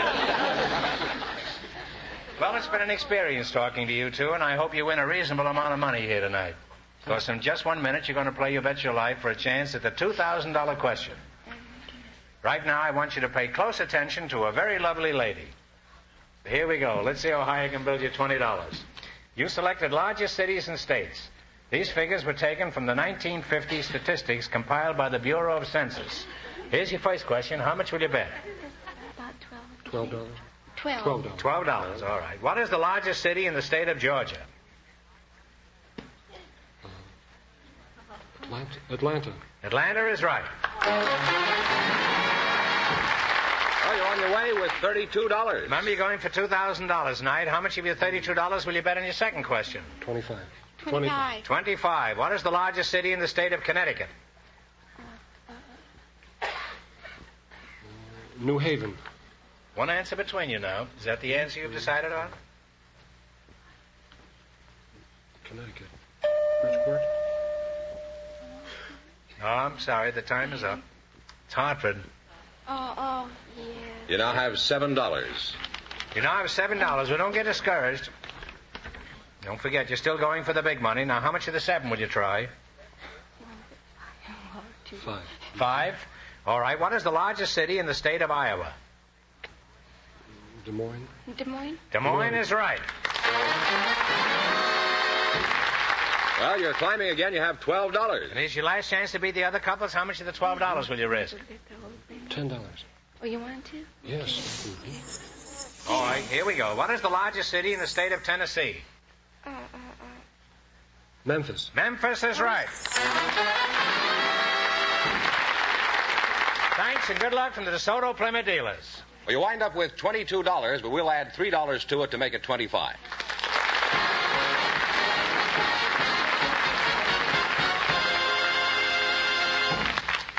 Well, Groucho, we invited some sewing instructors to the show tonight, and just before we went on the air, our studio audience selected Mrs. Ardis Edwards. Her partner is a man with an interesting occupation, Mr. William E. Connolly. Folks, would you please come in and meet Groucho Marx? Welcome to You Bet Your Life. Say the secret word and divide $100. It's a common word, something you find around the house. Mrs. Ardis Edwards and Mr. William Connolly, eh? Mrs. Edwards, you're a sewing teacher? Yes, sir. Uh-huh. Who do you work for? Singer. Crosby or Como? No, I work for the Singer Sewing Machine Company. Oh, that sounds like a very funny act. I suppose you keep people in stitches all the time. That's the oldest one I've heard in a long time.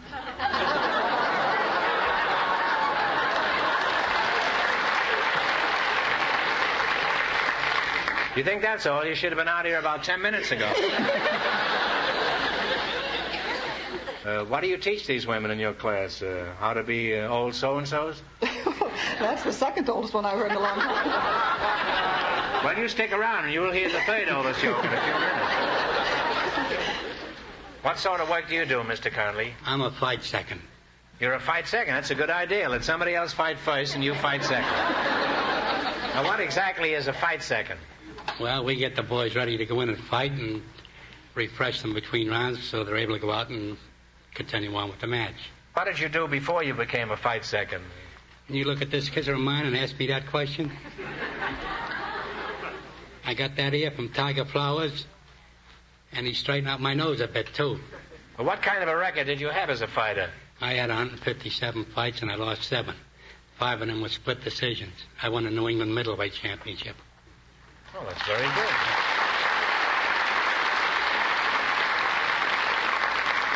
And what name did you fight under? Bing Conley.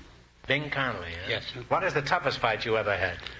The toughest fight I ever had was with Tiger Flowers. Oh, the middleweight champion, huh? Yeah. Well, he was a great fighter. Could you tell us something about the Tiger Flowers fight? Well, I made a mistake of talking to him, and what I said didn't agree with him, and he went to work on me. Well, what did you say to him that aroused his anger? I told him what I was going to do to him after I get through with the fight. I told him I'd take his head and use it for a bowling ball. That's not very practical, is it? Well, I found out it wasn't that night. He beat the ribbons out of me, the ribbons. Did he knock this you out? This ear was out like that. Nobody ever knocked me out. Nobody ever knocked you out? No, sir. For 5 rounds, I didn't make an error. So I said to my trainer, I'm getting murdered out there. What am I doing? It's wrong. He says, well, you're talking to this guy. He said, what you're saying. Hey, this guy's a deacon in the church. That's true. He was the deacon. I said, why didn't you tell me that 5 rounds ago? And he says he didn't know it 5 rounds ago. I went out for the next round. I got hit with about 50 punches before I even got close to him. I said, listen, Deacon, the good Lord never told you to kill anybody.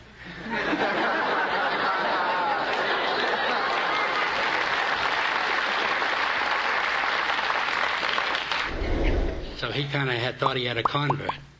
I hit him a left hook and a right hand, and he hit the deck himself. I had him down 5 rounds, but I didn't win a round of the fight. Well, you did pretty well, because he was one of the greatest fighters of his era. Well, I'd like to continue talking to you two, but I'm getting punchy. Now you're going to have a chance to win a lot of money. You beat our other couples, you'll get a chance at the $2,000 question. Our first couple, the drum majorette and Mr. Fox, have $22, and the secret word is door. Here we go. Let's see how high I can bill you $20. Now, these are all descriptive words about articles of women's apparel. I'll give you the word, and you tell me what article of clothing I'm referring to. Now, here's your first question. How much will you bet? Now, talk it over. It's all right. You know what it's all about, go ahead. $17.50, did you say? All right. What do you associate with the word cardigan? Cardigan is a little jacket, over jacket. That's right. Well, it's a sweater, but that's close enough. You're on your way. You have $37.50. Remember, you're going for $2,000 tonight. How much of your $37.50 will you try on this one? 35. 35? What do you associate with the word dolman? D-O-L-M-A-N. Dolman is a coat. A dolman sleeve in a coat. Sleeve is right. You're really climbing. You have $72.50. And here's your third question. How much of the $72.50 will you try? 70. Go ahead. 70. What do you associate with the word Peter Pan? Peter Pan is a collar. Collar is right. You now have $142.50. And here's your last chance to be the other couples. How much will you bet? Shoot the works. All of it. All of it? All right. What article of clothing do you associate with the word bolero? Bolero is this little brown jacket. That's right. As the jacket is right. Yeah, you did a fine job. And you wind up with $285. Thanks and good luck from the DeSoto Plymouth dealers.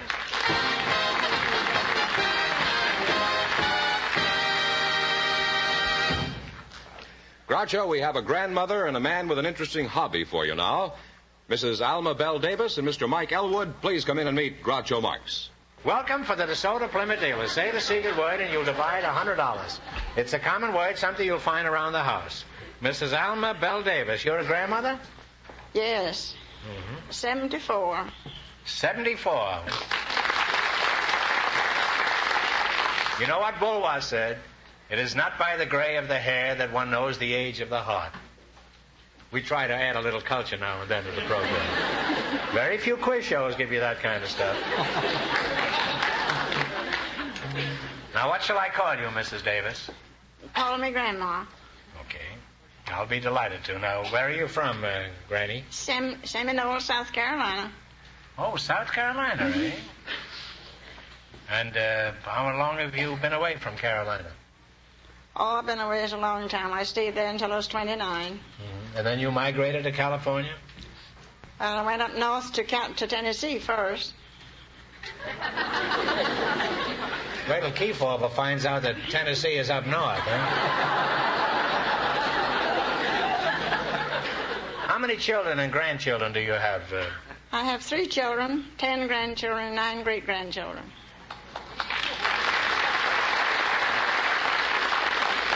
Well, you have quite a large family, don't you, Grandma? Tell me, do you live all alone now, or do you live with one of your children or grandchildren? No, I live with my friend Sadie Ingham, my girlfriend Sadie Ingham. I think that's a very smart idea. Since you're 74 years old, you should be with someone who can sort of keep an eye on you. Well, she's 92, so she doesn't. Your girlfriend is 92? So's mine. Let's shake on it, Granny. I wonder if it could be the same girl. Sadie Ingram, huh? Well, she may be using a different name with me.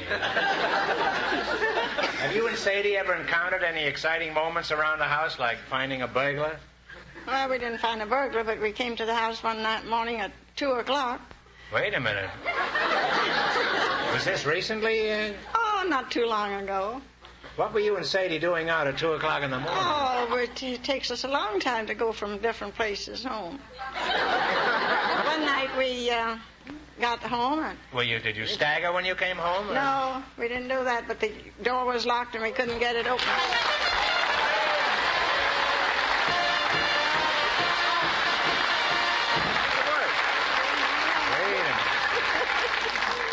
You said door, and that's the secret word. So you and your boyfriend over here are going to split $100. Ooh, Beat it, that's Doc. swell.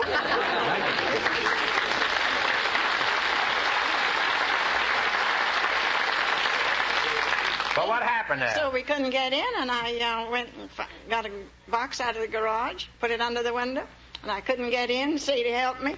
I got halfway in. Which half did you get in, Jerry? So the neighbor came over and helped us to get in. She's real cute, isn't she?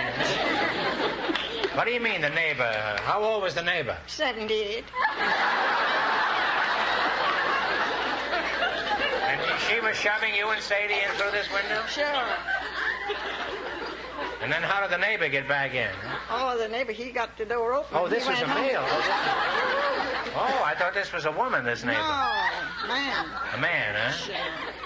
What was his name? Every once in a while we have to call on a man. Well, they're a handy thing to have around when there's a window stuck. Mr. Mike Elwood, eh? I can't call you Mike. I barely know you. May I call you Michael? Well, no. I'm known as Mike, but my name is really Julius. That's pretty baffling, isn't it? What sort of work do you do, Julius? I own Lords in Elwood. That's a spirit shop. A spirit shop? What do? You sell only to ghost riders in the skies? No. What do you mean, a spirit shop? No, we sell... you don't mean a booze emporium, do you? Well, not exactly. We sell unusual liqueurs, rare wines, old brandies. In other words, you peddle bathtub gin, is that it? I don't believe you would call wine that sells at $182.50 a gallon bathtub gin, would you? No, I call it highway robbery.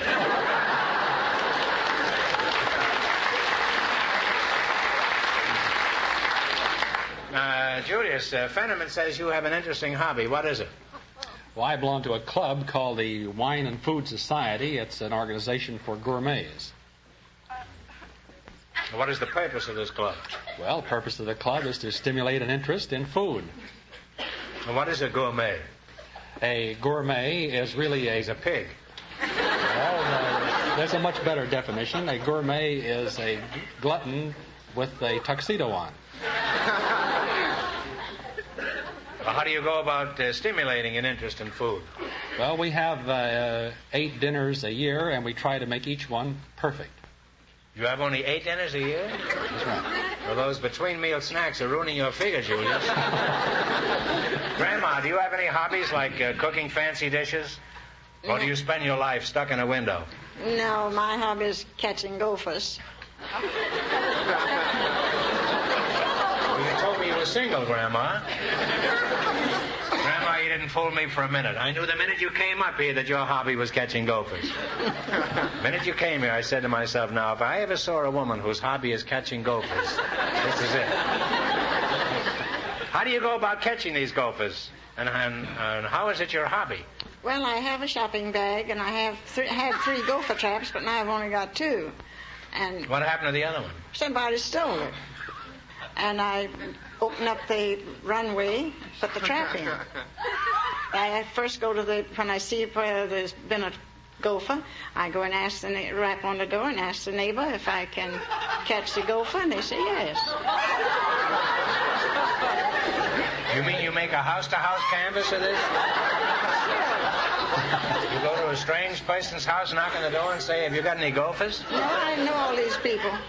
Oh. Well, suppose the gopher doesn't go for the trap. How do you catch him? Well, I get a nice, tender, delicious carrot, holler it out, and put poison in. Well, that sounds very appetizing, Grandma. Mike, do you suppose you could get Grandma into your gourmet society? She sounds like she could whip up some nice little dishes. Roast gopher with a baked carrot on top. Topped off with some rare old 1823 rat poison. Now, how about it? Does Grandma get into your club, Mike? I'm afraid the membership is full. Well, I'm not surprised the way they eat, but can't you get it? Well, when will there be an opening? When one of the members dies. Really? Well, Grandma can arrange for that, can't you? Can't you, Grandma? Well, this has been a most interesting conversation and quite educational. And I wish I could continue it, but I just had a poison carrot and I don't feel so good. However, now's your chance to win a lot of money. You run your $20 into more than our other couples, and you'll get a chance at the $2,000 question. I can't tell you how much you have to win, but George is going to remind our listeners. The sewing teacher and the prize fighter are ahead with $285. Here we go. Let's see how high I can bill you $20. From our list of 20 categories, you selected number 5, the animal kingdom. Here's your first question. How much will you bet? Now talk it over and talk out loud. 1950. 1950. What is the name of the black and white bear that comes from China and Tibet? Kola.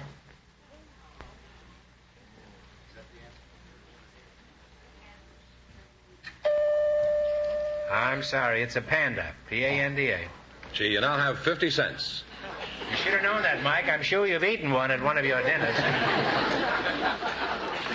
Now you're down to 50 cents. Well, you're going for $2,000 tonight, so don't worry about it.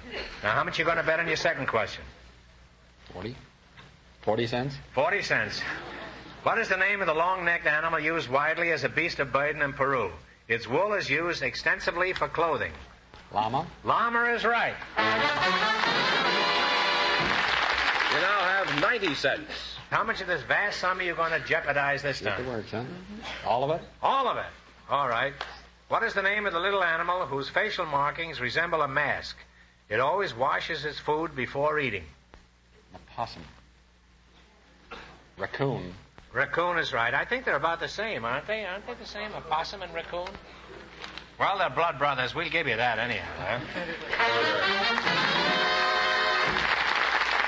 You now have We're very generous with these things, particularly when they're only 90 cents. All right, here's your last chance to be the other couples. How much of the 180 are you going to bet?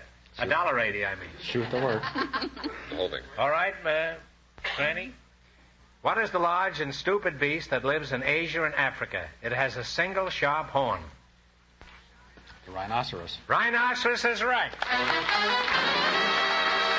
And you wind up with $3.60. Well, we're going to give you one more question. You get this right, and we'll bring your winnings up to $25. All right, here we go. What was the population of Outer Mongolia in 1923? Oh, no, that's the wrong question.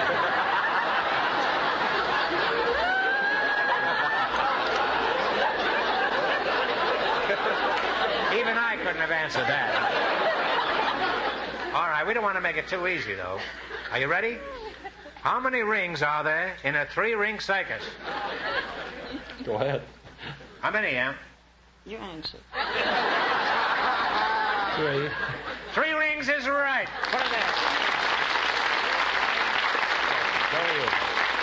You people wound up with $3.60, and that means that the sewing teacher and the prize fighter, with $285, in just 1 minute get the chance at the DeSoto Plymouth $2,000 question.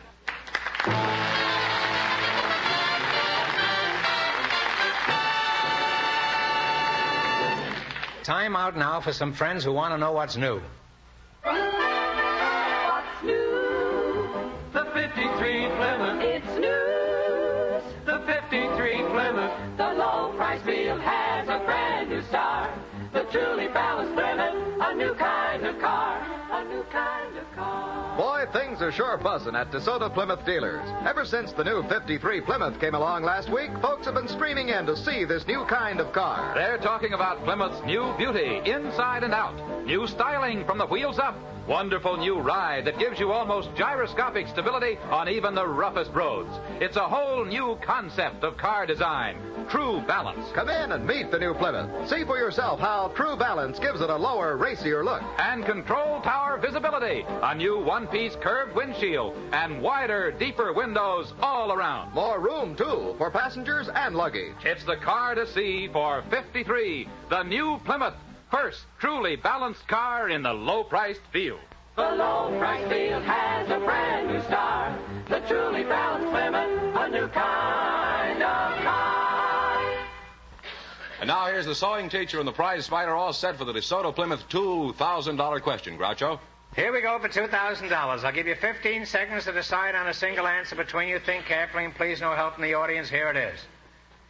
One of the great storytellers of all time was born in Scotland and spent the last years of his life in the South Seas. Today he lies buried on a mountain peak in Samoa.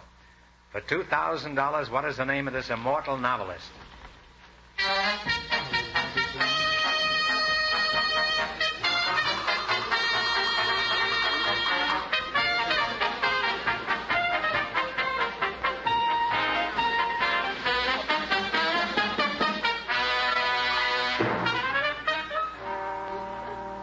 Okay, what is the answer you two have decided upon? Bobby Burns. No, I'm sorry. The correct answer is Robert Louis Stevenson. So that means the big question next week will be worth $2,500. Well, you lost the big money, but how much did they win in the quiz, George? $285 in the quiz. That's not too bad. Congratulations, and thanks to both of you and to all of our contestants on the show tonight. Thank you, Ben.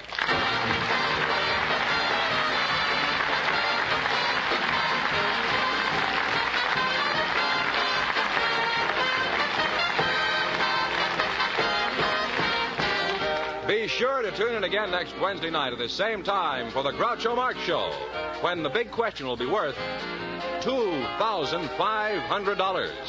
And don't miss Groucho's television show, also presented by the DeSoto Plymouth Dealers of America. And remember that the dealers who sell the distinguished 1953 DeSoto also sell the brilliant new Plymouth, the first truly balanced car in the low-priced field. DeSoto, Plymouth, two great new cars. Both products of the Chrysler Corporation. And when you drive in, tell them Groucho sent you. Good night, folks, and remember, see the 1953 DeSoto.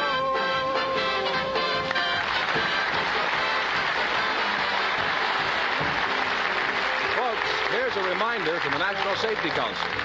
Don't surprise the other driver. Use hand signals. You Bet Your Life, transcribed from Hollywood, is produced by John Goodell. Directed by Robert Dwan and Bernie Smith. Music by Jerry Fielding. This is George Fenneman signing off for the more than 3,000 DeSoto Plymouth dealers from coast to coast.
You are listening to Golden Age Radio, rumble.com/C/GAR. Brought to you by G3PL.com.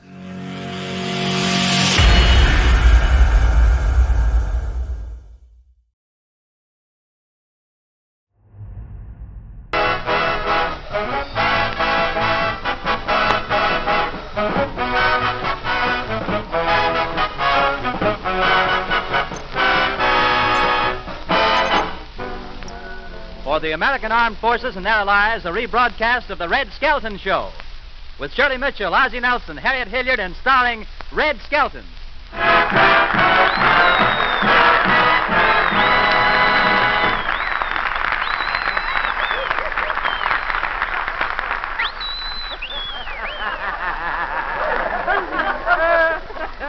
Well, he's really with us, ain't he? Thank you and good evening, ladies and gentlemen. Say, Pat, who's our guest for tonight? Red, I want you to meet a man who really plays an important part in our American way of living. Yeah? Mr. Hitcher. He issues marriage licenses. Oh, a matrimonial middleman, huh? How are you, Mr. Hitcher? You kidding with that name? Say, are you selling many marriage licenses these days? Oh, business has been booming. No kidding. Yeah, people are always falling in love. Yeah, it's just like falling on the ground in California. You get soaked both places. Say, it must be a pleasant job, but what are some of the things that happen in your office? Well, one fellow who was about 73 years old filed an application. An application. There's a new word for you. We read from left to right on this. Come on, read it right. We're established. This is not a clam bake, you know. Well, he filed one, and he put his wife's age down at 65. A fella 73 is going to marry a guy 65. What does he do in a case like that? Bring Niagara Falls to see him? I can just see him proposing on bended back, you know. Say, do many youngsters come in underage and apply for a license? Yes. A young couple came in the other day with school books under their arms. Did you issue the license? No. No, I said, I'm sorry, but I can't issue this without the consent of your father. What happened? Well, the boy pointed to a man in the back room and said, who does he look like, pistol packing mopper?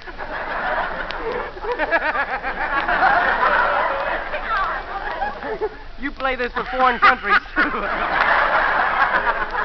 Well, I wonder why people fall in love, anyhow. Well, because they see something in each other that the rest of us can't see. Yeah, I know a girl who's very beautiful. She married a guy 3 feet shorter than she is, and he has a nose that looks like a big fat snow cloud, you know, cauliflowered. You know? Yeah. Well, that is funny. Yeah, his $1 million helped a little, though. How touching. You know, I could never understand how anybody could marry for money. No, I could never find a girl with money either. This girl you were talking about, tell me, was she happy? Oh, I don't know. I suppose her in her own mercenary way. The first night after they were married, see, he walked into the room and she was stretched out on the chaise lounge reading his bank book. What happened? Well, he says, I want to thank you for marrying me. I don't know why you did. I'm not handsome. What did she tell him? She says, oh, you are handsome in a repulsive sort of way. Says, you shouldn't talk like that. I love the ground you walk on and any other property you might own, too. Let's talk about you. What's your opinion of people about the inner wedlock? Oh, I'd say that some couples that come in believe that each other they'll find happiness and companionship, and others married to make somebody else jealous. Yeah, I had a girl and married a guy just to burn me up. Yeah, did it? Oh, I was heartbroken. Made a gypsy out of me. I went to Glendale to forget her. And I went to Pomona to forget Glendale.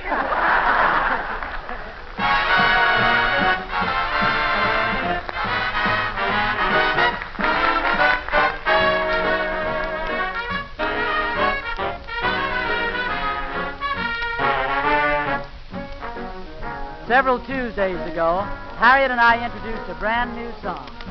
In response to your many kind requests, we repeat it this evening with just a few new variations, which we hope you'll enjoy.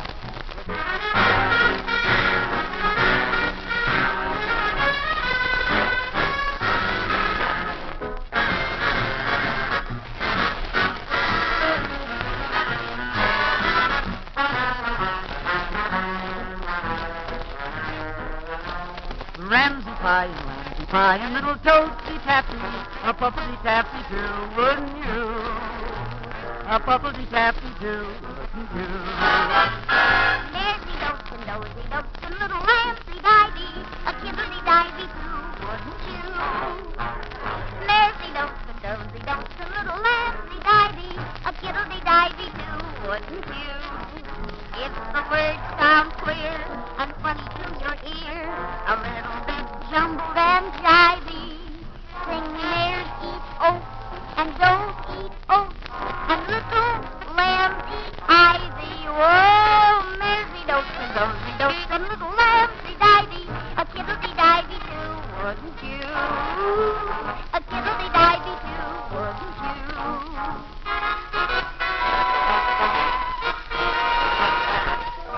3 o'clock, and you should have been asleep long ago.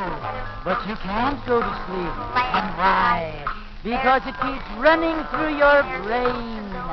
Nosey dotes and nosey dotes and little lambsy-divey, a kiddly-divey too, wouldn't you? A nosey dotes and nosey dotes, little lambsy-divey, a kiddly-divey too, wouldn't you? If the words sound queer and funny to your ear, a little bit jumbled and corny, sing mares eat oats and does eat oats, sorta H the Calton Borny. Snailsy deals and whalesy deals and little sharksy doyster, a scrabbly doyster too, wouldn't you? A scrabbly doyster too, wouldn't you?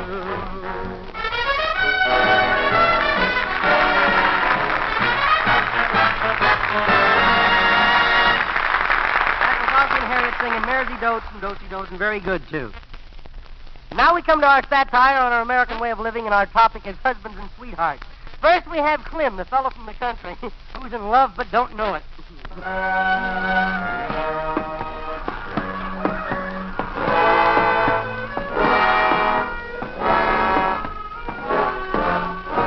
Well, here I am.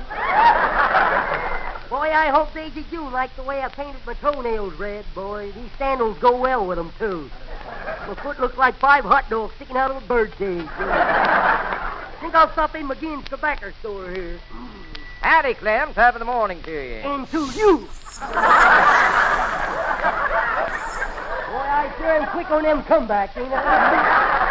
Have you got on perfume? No, them's mothballs. Always chew 'em after I've been eating onions, you know.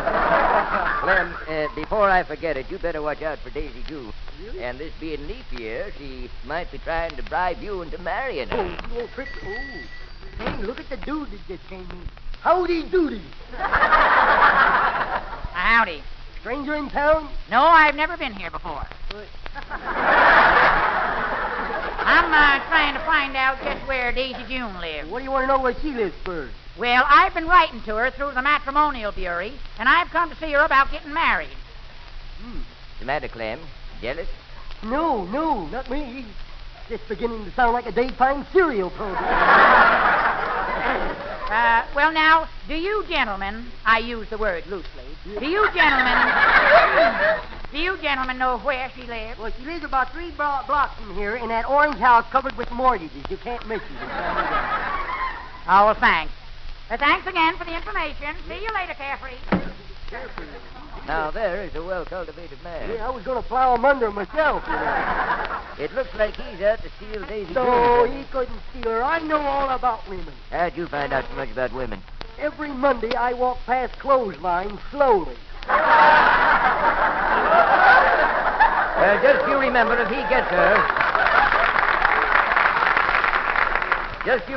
he gets her, you'll be showing your own sock. Well, I'll be darned. Look, I better get over there and protect my interests. Hello, Clem. Well, Daisy.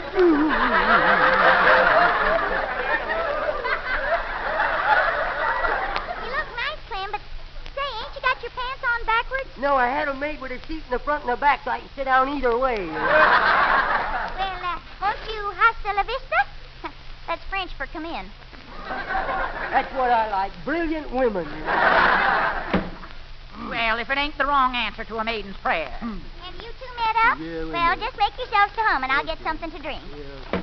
Now, you knew I was a-coming here. Why did you come over? You know that old saying, two is company and three's a crowd? Yes. Could you explain it to me?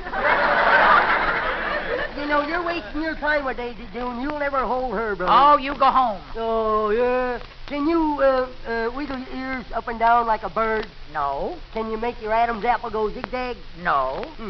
What you going to do to entertain her?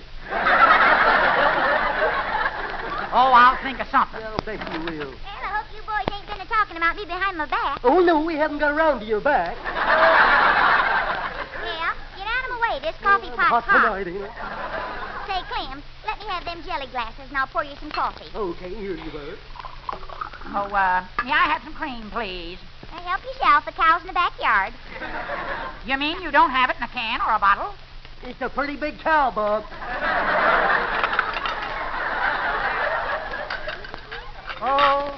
Oh, my darling. Which one you talking to? I'm a-talking to Daisy. Daisy, darling. Yes?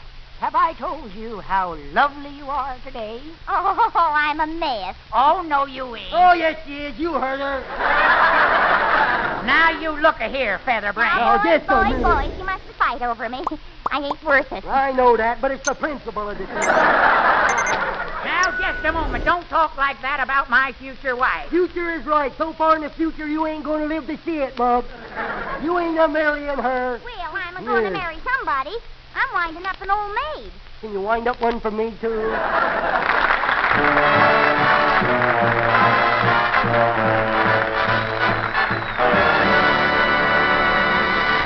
When a girl thinks her best boyfriend is going to propose, she tries to be at her best. But it's pretty hard to do when there's a little relative around the house.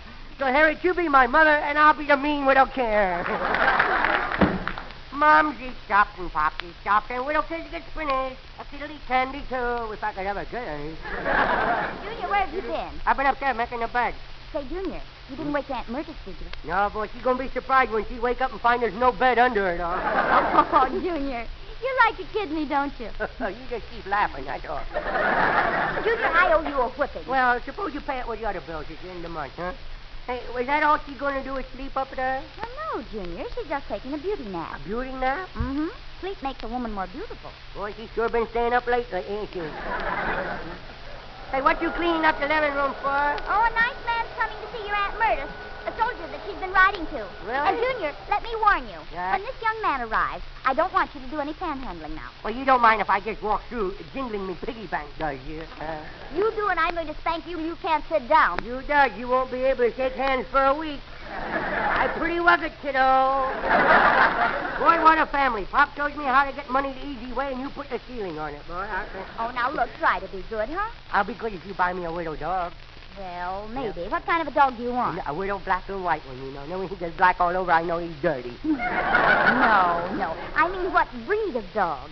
Oh, you mean from nationality? A mama dog. Well, you can't have one. They always have fleas. The kind I want has puppies.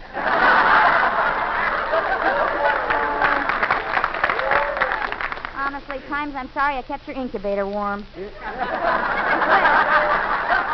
It looks a little better in here. Yes, it does. Oh, look, Aunt Myrtis is up. There's Aunt Myrtis. Boy, that nap didn't do her much good, that beauty nap. Junior, don't say things like that. Well, I was just talking to myself. Can I help it if me widow mouth was open? Oh, did the vacuum sweeper wake you up, Myrtis? Oh, no. Goodness, I must have slept like a log. Oh, you snored like they was cutting it in widow pieces. Oh, somebody at the door. Oh, I hope it isn't Bill. I haven't any makeup on. Well, start applying the camouflage, boy. Letting a guy see you before you marry him is just like shooting a ball after the machine's been tilted, you know. Come on, Myrtis, and I'll help you with your hair. Yeah, you'll find it in the chair by the window. I put it there when I got through dusting with it. Go answer the door, Junior, and remember, no panhandling. Trusting old soul, ain't she? Well, welcome to the booby trap for bachelors. Hello, Myrtis home? You mean old G.I. Trixie? Yeah. He's upstairs baiting a hook for you. Won't you come in? Come in. Can I carry your hat and your wallet? I mean, do you like me, Aunt Myrtis? Oh, I think Myrtis is a beautiful girl. You've been on that desert a long time, ain't you, Bob? Now, you're a pretty smart little fella. Yes, I can spell. Really? Spell. Yeah. Well, tell me. Tell me, how do you spell kitten? Kitten. C-A, don't tell me. C-A, don't tell me now. Don't tell me. You better tell me. C-A-T, cat. Oh, but you spelled cat. I asked for kitten. Well, I'd come into that. You can't have kittens without having a cat, you know.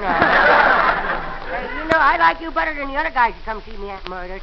Does she have a lot of fellas calling on her? Not a lot of them, but they always keep coming back, you know. They do? Yeah, they don't believe it the first time. And one of the guys is pretty nice, though. Is that right? Yeah, he used to give me a dime. Every time he come over, a dime he gave me, a big dime. You notice me pocket is open, you know. Oh, here comes Mummy. I keep in mind what we was talking about. Yeah. Bill, Myrtis will be right down. This is my mummy, ain't she pretty? Oh, Junior. Yeah, she is very pretty. Yeah, she take after me, you know. Now, how could I take after you? I don't know, but you do it with a big shillelagh most of the time. You know, I'm so crazy to see Myrtis. You must be nuts. No Well, here comes you pin-up girl. Now's your chance to leave before she pins you down. Hello, sweetheart. Oh, how are you, darling? Well, go on, give her the kiss. Go on, make with a goober. Junior, come with me. No, I want to stay here and watch her hook him into marrying her. Junior, if you keep acting that way, you'll grow up to be like your father. Oh, no, not that. Goodness, I'll have to learn the stagger system. I'll go play in the other room. Now, that's a sweet little boy, and I'll go make the sandwich.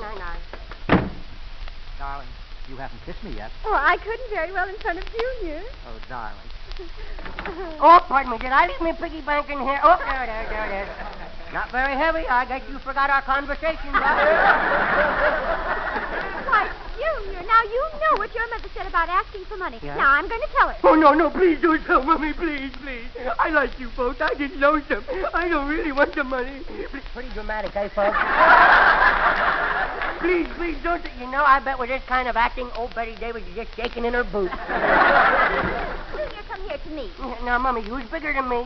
Junior, now you go to the nursery. No, I will hold my breath and count to 100.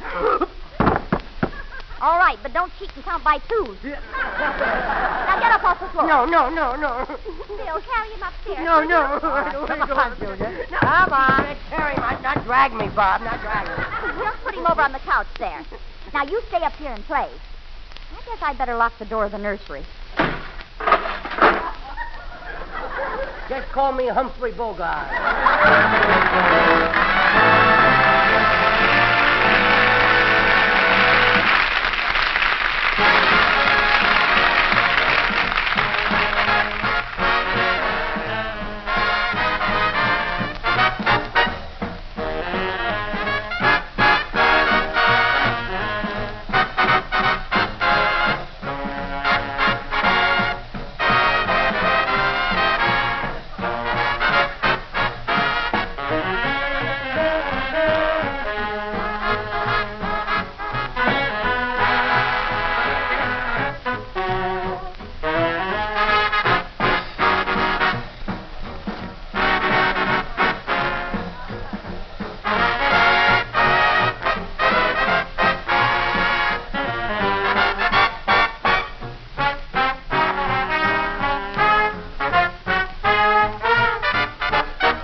Type of a husband like Willie Lump Lump, who never goes home because when he does, nobody wants to see.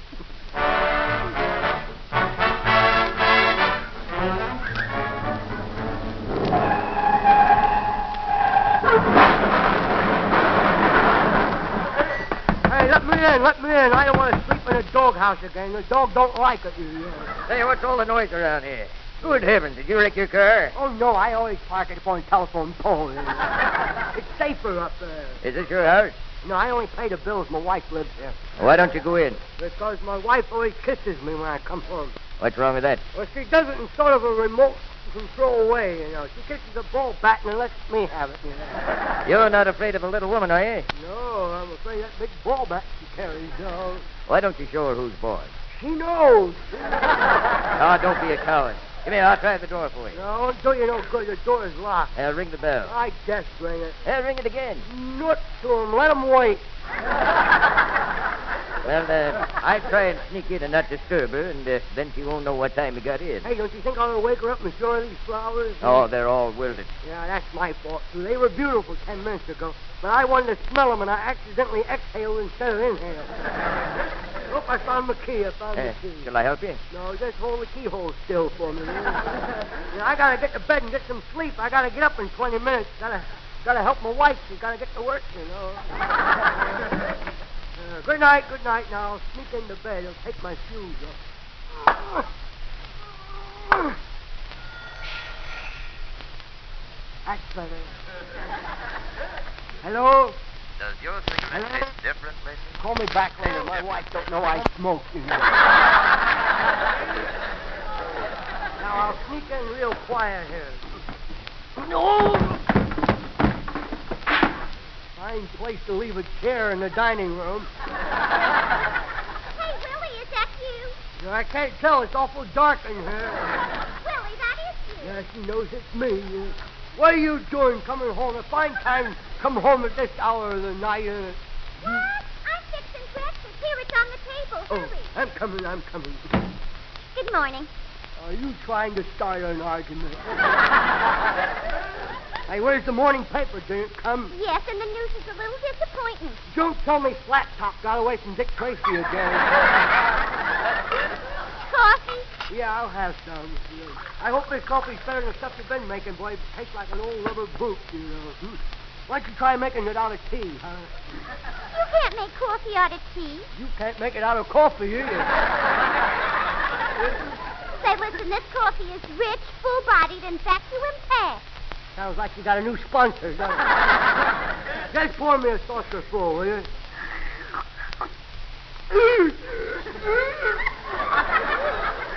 No, that's good coffee. Just a little chewy, but it's the way I like it. Is the toast too well done? No, it's just like I like it, you know. A little crunchy. You know, your cooking's awful. You know that, don't you? Willie, I've tried to improve my cooking. I know the way to a man's heart is through his stomach. I know that, too. You put that knife down when you talk like that.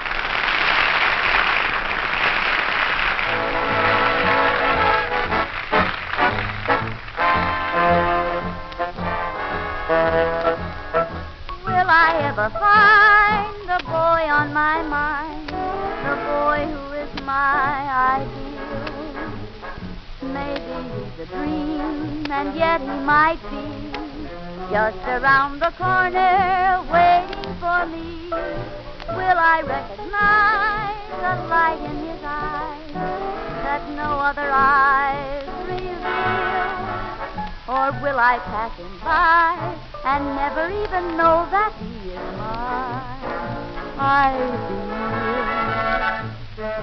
Let's listen to the idealistic dreams of our little neighbor. She's 5 years old and talks with a little voice way up in here like this. I'm glad that I could find a boy on our block, a boy who is my ideal. Every day at 3, I know where he'll be, making funny faces, especially for me.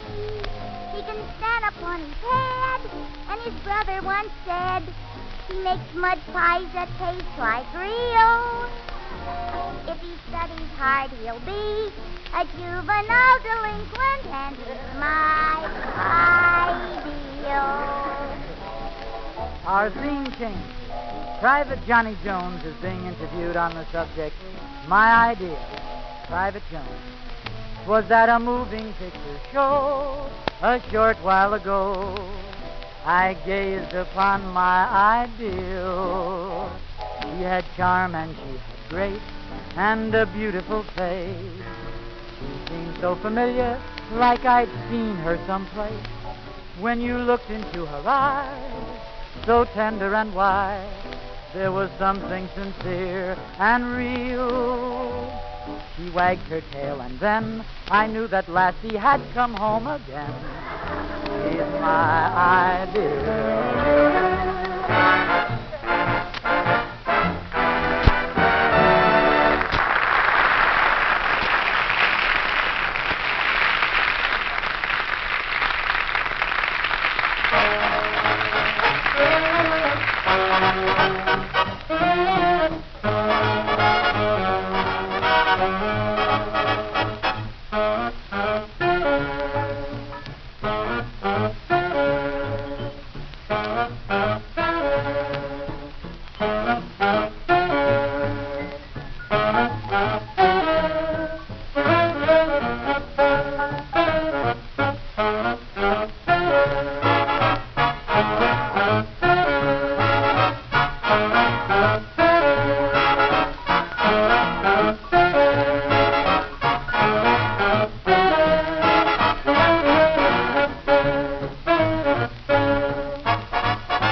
This rebroadcast is a presentation of the Armed Forces Radio Service.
You are listening to Golden Age Radio, rumble.com/C/GAR. Brought to you by G3PL.com.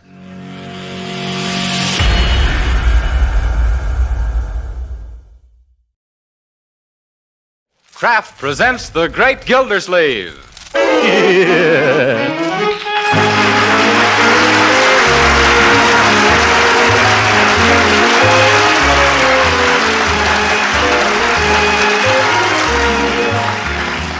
Each week at this time, the Kraft Cheese Company presents for your enjoyment Harold Perry as The Great Gildersleeve, written by Leonard L. Levinson.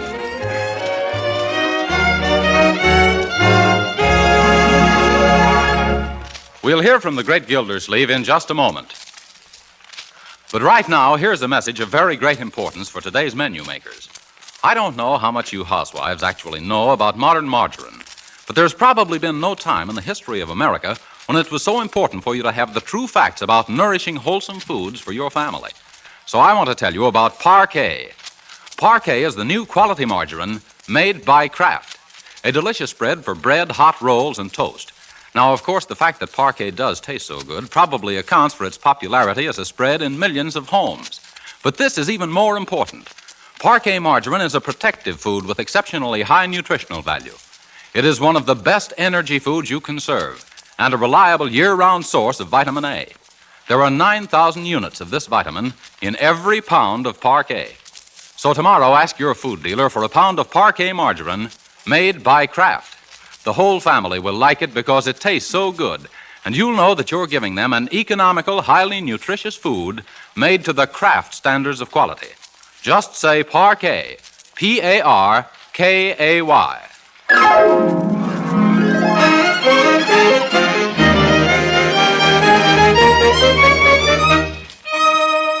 And now for the adventures of the Great Gildersleeve.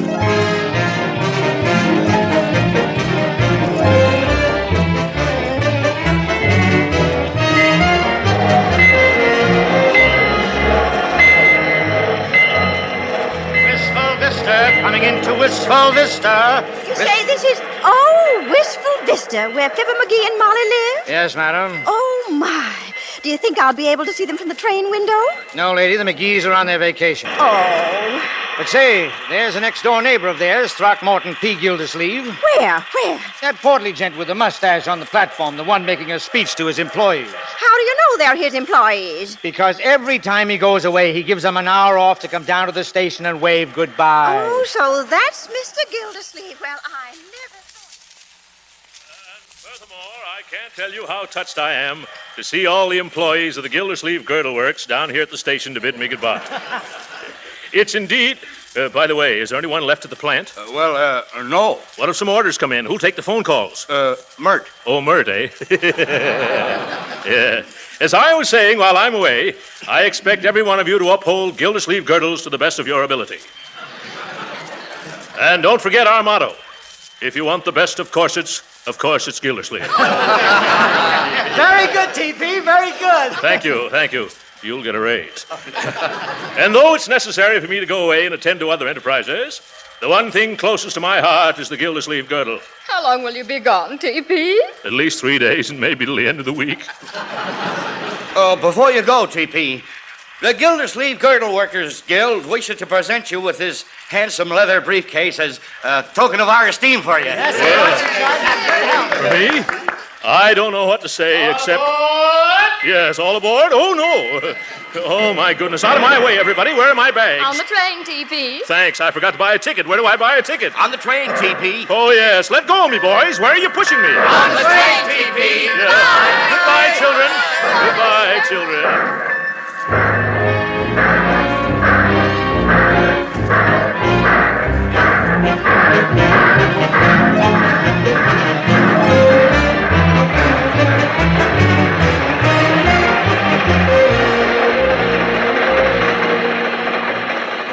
Here's your ticket, Mr. Gildersleeve. Sorry I haven't any berths left. Couldn't you squeeze me in somewhere? I'll try, though it'll probably be a tight squeeze. Yeah, tight squeeze.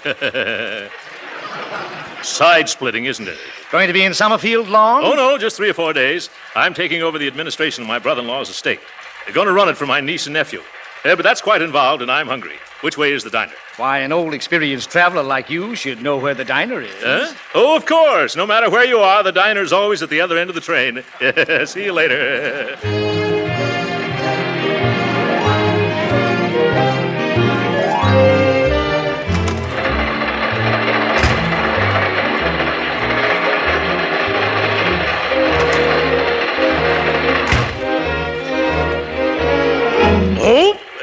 Excuse me, madam.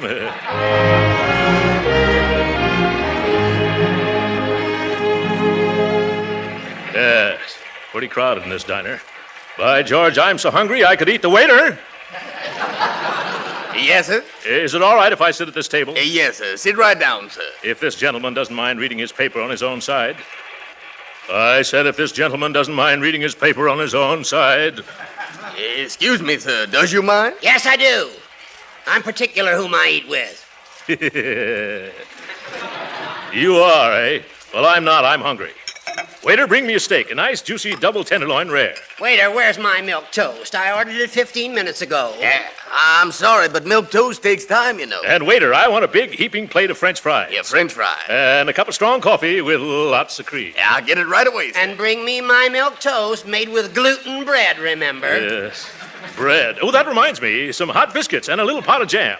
Gluten bread toasted and a cup of hot water.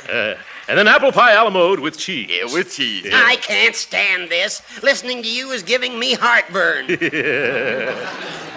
is, waiter, don't forget the steak sauce, ketchup, piccalilli, and relish. Bring me a glass of bicarbonate of soda, quick. Yes, sir. Right away, sir. I'll be back. Of course, it's none of my business, mister. And don't stick your nose in it. Yes. Well, all right. That's the way you feel about it. I was just going to tell you you're getting your newspaper in the mustard. I don't use mustard. No, I guess you don't need any. But what I was going to say was... Never mind. Okay, I won't say it then. That mustard from your newspaper is all over your sleeve now. I don't care. What?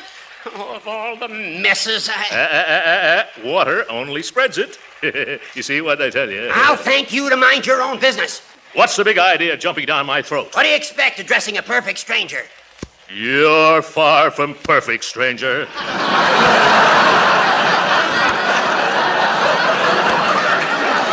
And from now on, I'm going to make a career out of ignoring you. Here comes my food. That's pretty snappy service, waiter. Yes, sir. Well, where's my milk toast? Yeah, I'm sorry, sir, but the chef, he's all out of gluten bread. He wants to know would pumpernickel do just as well? No, pumpernickel wouldn't do just as well. And why keep me waiting all the time while you serve this big buffalo the minute he sits down? Oh, no, look here, mister. I don't want to look here. I'm sick of the sight of you. The idea. An overstuffed ox like you, guttling and gobbling and gorging yourself like an ostrich. I've got a bad case of indigestion already just from looking at you. Why, you dyspeptic little dodo. Just because you're mean to your stomach and your stomach talks back to you, you bellyache. Excuse the expression. You're not suffering from indigestion. You're just green with Epicurean envy. I won't sit here. Here's your bicarbonate of soda, mister. Take it away. I need something stronger than that now. I've got some pills down here in my briefcase. Just a minute there. What are you doing with my briefcase? Your briefcase? This is mine. It is not. My employees gave it to me just this afternoon. Take your fat paws off of my briefcase before I... Before you watch, you dried up little crabapple. And now, wait a minute, gentlemen, please. Let go of my briefcase. I will not. It's mine. Why, the idea is... Oh, yes, now, ma'am. Waiter, did you see anything of my briefcase? I left it... Oh, you gentlemen have it. Thank you so much. Well, for that...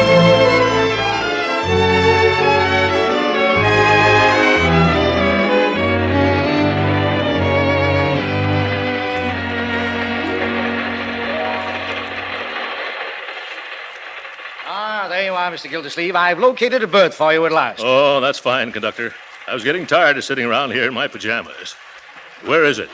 It's upper 9 in the next car. Upper 9? Oh, my goodness. The last time I was in an upper berth was, 50 pounds ago. The porter's making it up for you now. Thanks. I do hope that porter gives me a wide berth.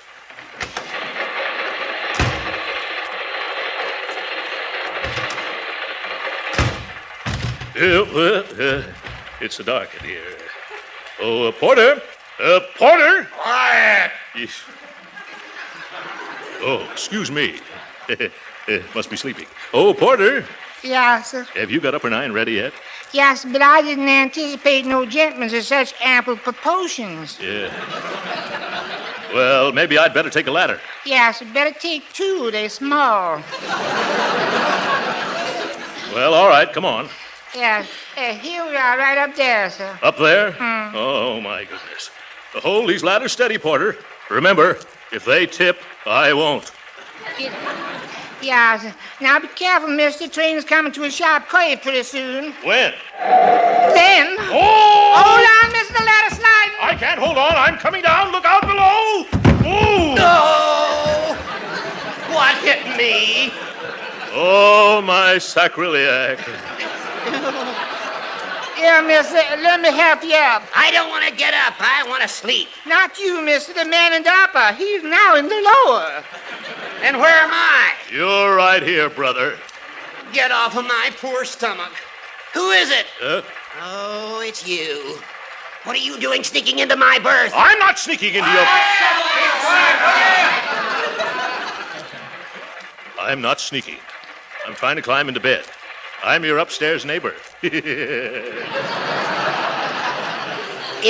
that nice? I hope that swinging shelf snap shut on you. Oh, yeah? If it's going to swing, I'll see that it swings your way. And if I land on you again, brother, you'll spend the rest of the night sleeping in the roadbed. Oh, quiet. Let me go to sleep. Okay, Grandpop, unpleasant dreams. All right, Porter, give me a leg up again, will you?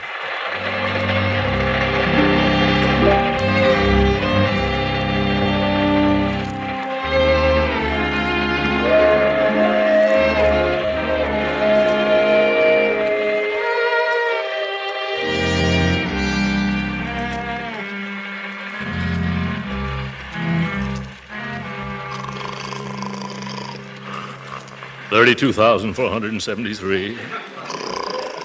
32,474.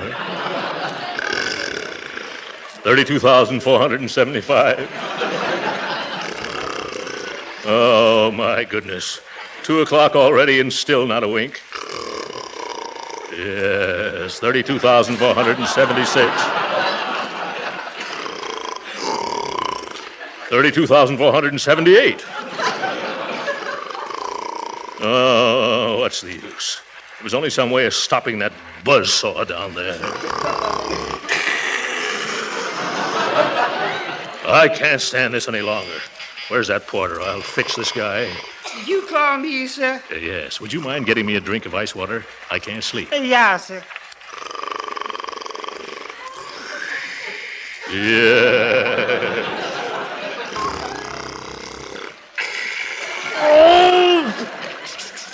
Here's the water, mister. Thank you. You needn't wait. Good night, good night, good night. Good night, sir. Yes. Now, if I can hold this cup in this hand and open the lower curtain with it. Ah, I've got it. Yeah. Steady now, Gildersleeve. Ready. Aim. Oh, no. What was that? Porter! Porter! What is it, sir? Shut this window, will you? It's raining right in on my face. Quiet! Can a man get any rest around here?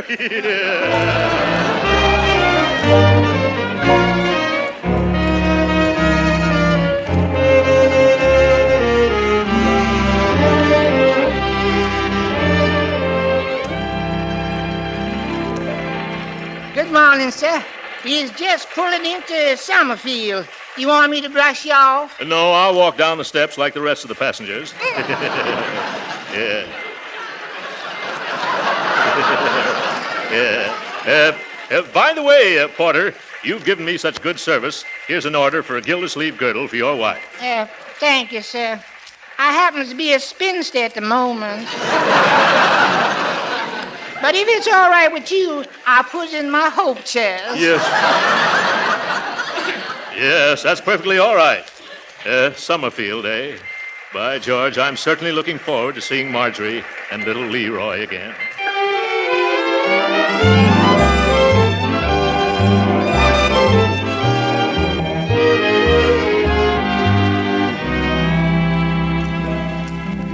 Why can't I, Marjorie, huh? Why can't I call them TP like they do down at this foundry? It isn't a foundry, Leroy. It's a...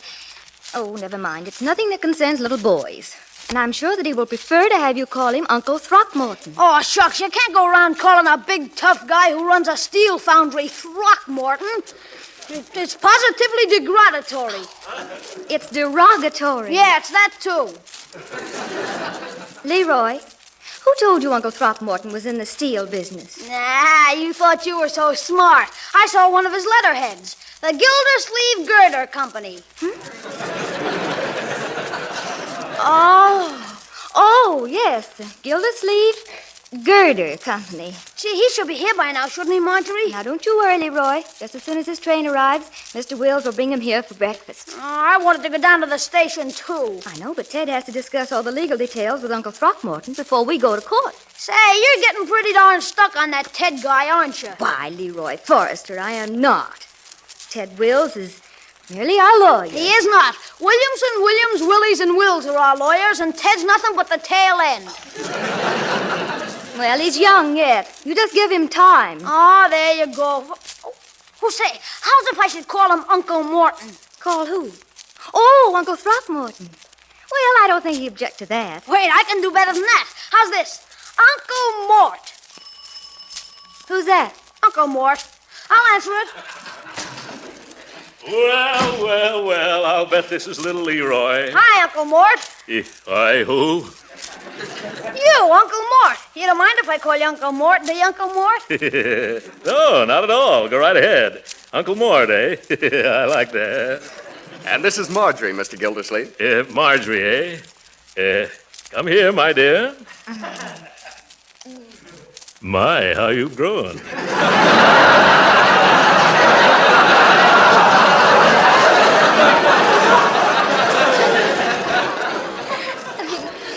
Hello, Uncle Throckmorton.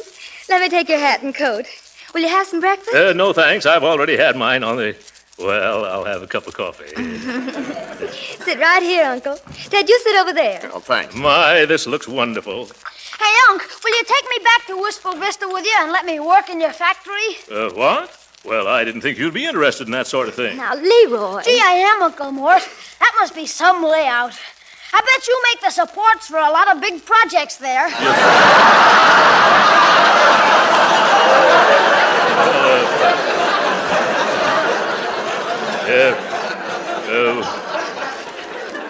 We don't turn out anything much like... we sort of confine ourselves to foundations. Yeah. Say, I'd like to go along sometime when you install some of those foundations. I don't have... What did you say, young man? Oh, please excuse Leroy, Uncle Mort.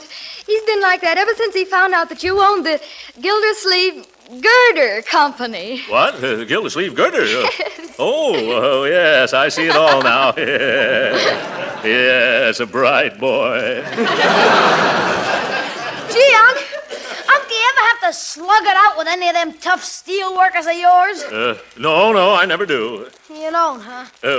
Well, of course, there have been times when I've had to put more snap into their work. Yes. Once I was so angry, I picked up a badly made foundation and bounced it right off the foreman's head. You did? Yeah. Oh. Now, Leroy, let your uncle eat his breakfast. Yeah. Have some toast, Uncle Mort? No, thanks. Speaking of toast reminds me of an amusing incident on the train last night. You'll enjoy this, Leroy. When I went into the diner, the only empty chair was at a table with a sour little crab. And you should have heard that little rat yell when the ice water hit him in the face. Yeah. Well, it's time we leave for court, Mr. Gildersleeve. It is? Come on, kids. This won't take long.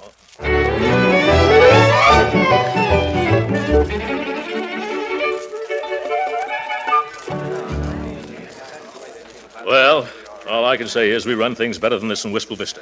11 o'clock and the judge hasn't even shown up yet. Judge Hooker's usually very prompt. Yes, the trouble with some of these judges is they think they're little tin gods. Take those black robes away from them, and what have they got? Bow legs. Gee, that's a hot one, Uncle Mort. Yeah, I'm glad you like it. Everyone rise, please. At last. Superior Court, Department 25, the Honorable Hibbert H. Hooker, judge presiding, is now in session. Be seated. Sit down, Uncle Mort. Thank you. Oh, my goodness. Who's that man sitting in the judge's chair? Why, that's Judge Hooker. Judge Hooker? That's the man in the lower berth. Martin P. Gildersleeve for appointment as Administrator of the State of Ray Forrester. Oh, that's us. Come on, Mr. Gildersleeve. I'm not feeling very well, Ted.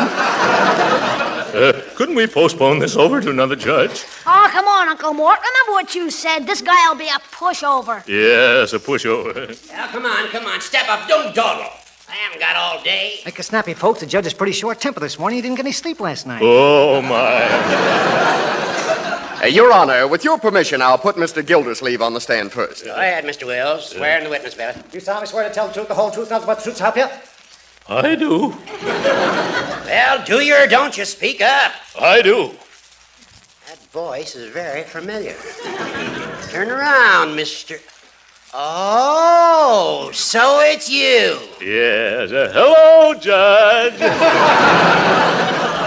Mr. Wells? Yes, Your Honor. I will examine this man's qualifications if you don't mind. I don't, Your Honor. But I do. Silence. Now then, Gildersleeve, what do you do for a living? I make girdles, Your Honor. Order in this court. Order in the court. Order in the court. Order. Order. And you, Gildersleeve, any more cheap humor and I'll judge you in contempt. But it's true, Your Honor. I'm the president of the Gildersleeve Girdle Company. Uncle Mort, tell him the truth. He doesn't make girdles, Judge. And what does he do? Steel foundations. I bet he would, too. Now, no more interruptions, my boy. Remember, this is a courtroom. You realize who I am, of course. Sure, you're a bow-legged little tin guy. Yeah. What? Now, Leroy! But you just said so yourself, Uncle Mort. Oh, you did. Just a little joke, Your Honor. You know how I kid. I know. Well, I'm going to ask you a plain question, and I want a plain answer. What business are you in? Well, that is, Leroy, would you mind going out into the hall and get me some ice water? One moment. Who's running this court, you or I? Better not get Uncle Mort mad, Judge. Last night he threw a whole bucket of water on a guy in the berth under him. Oh, my, here we go again. He did he? Yeah, and this poor sap woke up and thought it was raining. Oh. You ought to hear Uncle Mort tell it. Thanks, I will. Let's hear all about it, Uncle Mort.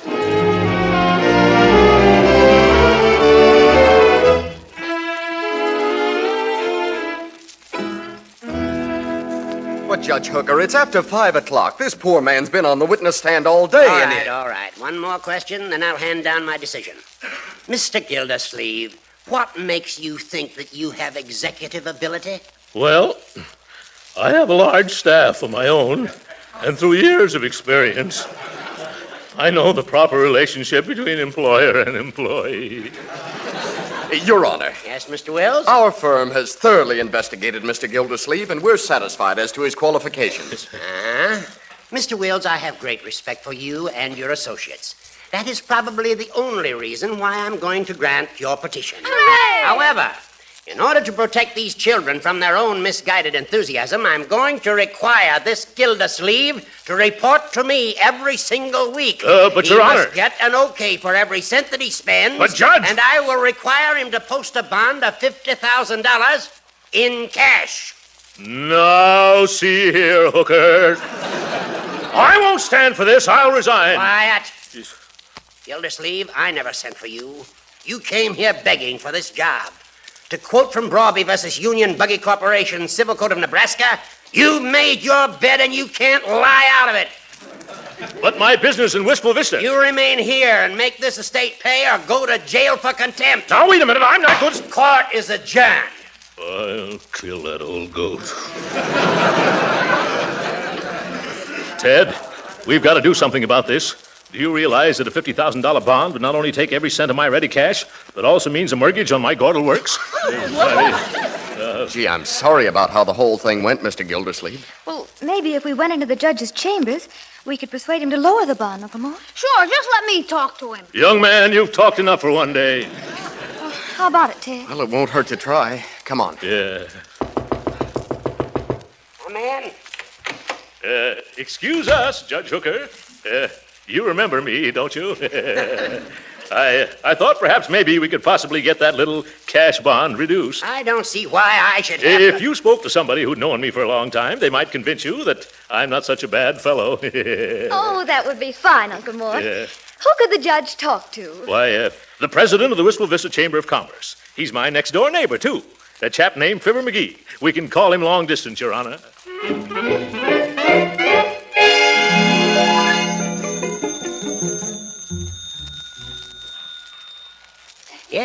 Yes, I see, Mr. McGee.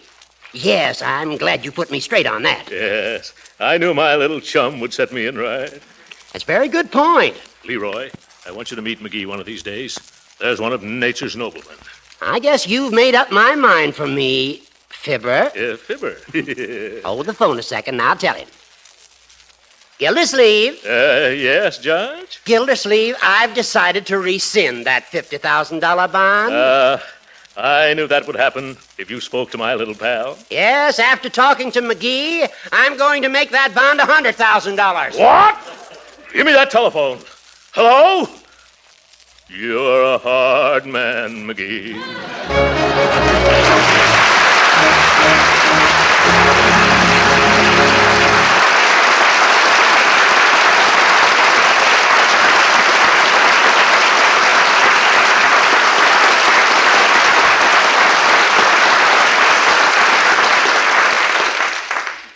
The Great Gildersleeve will be with us again in a few minutes.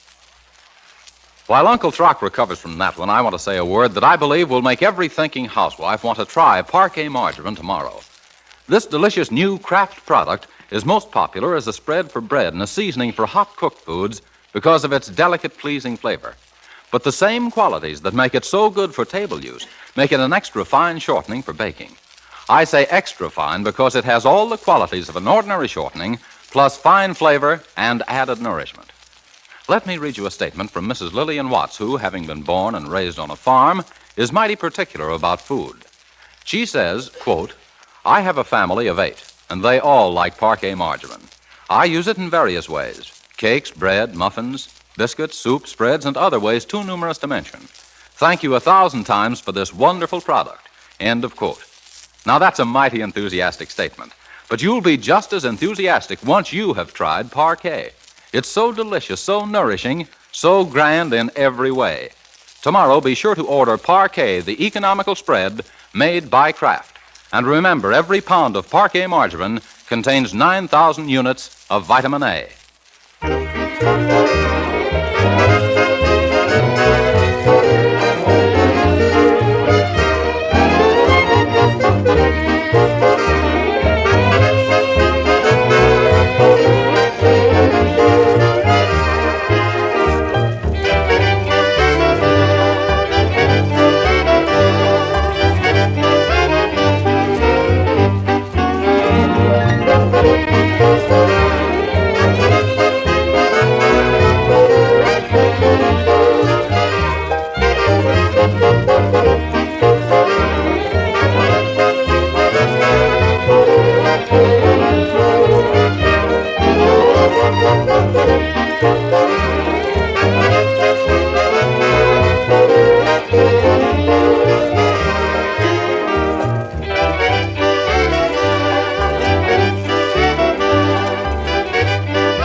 What are you going to do now? By George Leroy, I'm going to show that judge I can run that estate, or my name won't be Throckmorton P. Gildersleeve. You bet it won't, Uncle Mort. You won't even have a name. Yeah, no. I'll just have a number. Good night, folks.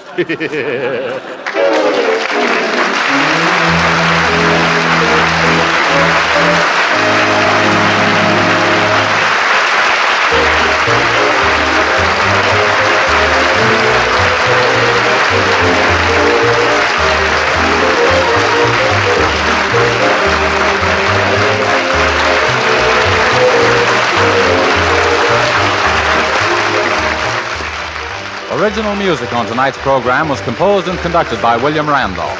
This is Jim Bannon saying goodnight for Kraft and reminding you to tune in again next week at the same time to hear the further adventures of the Great Gildersleeve. This is the National Broadcasting Company.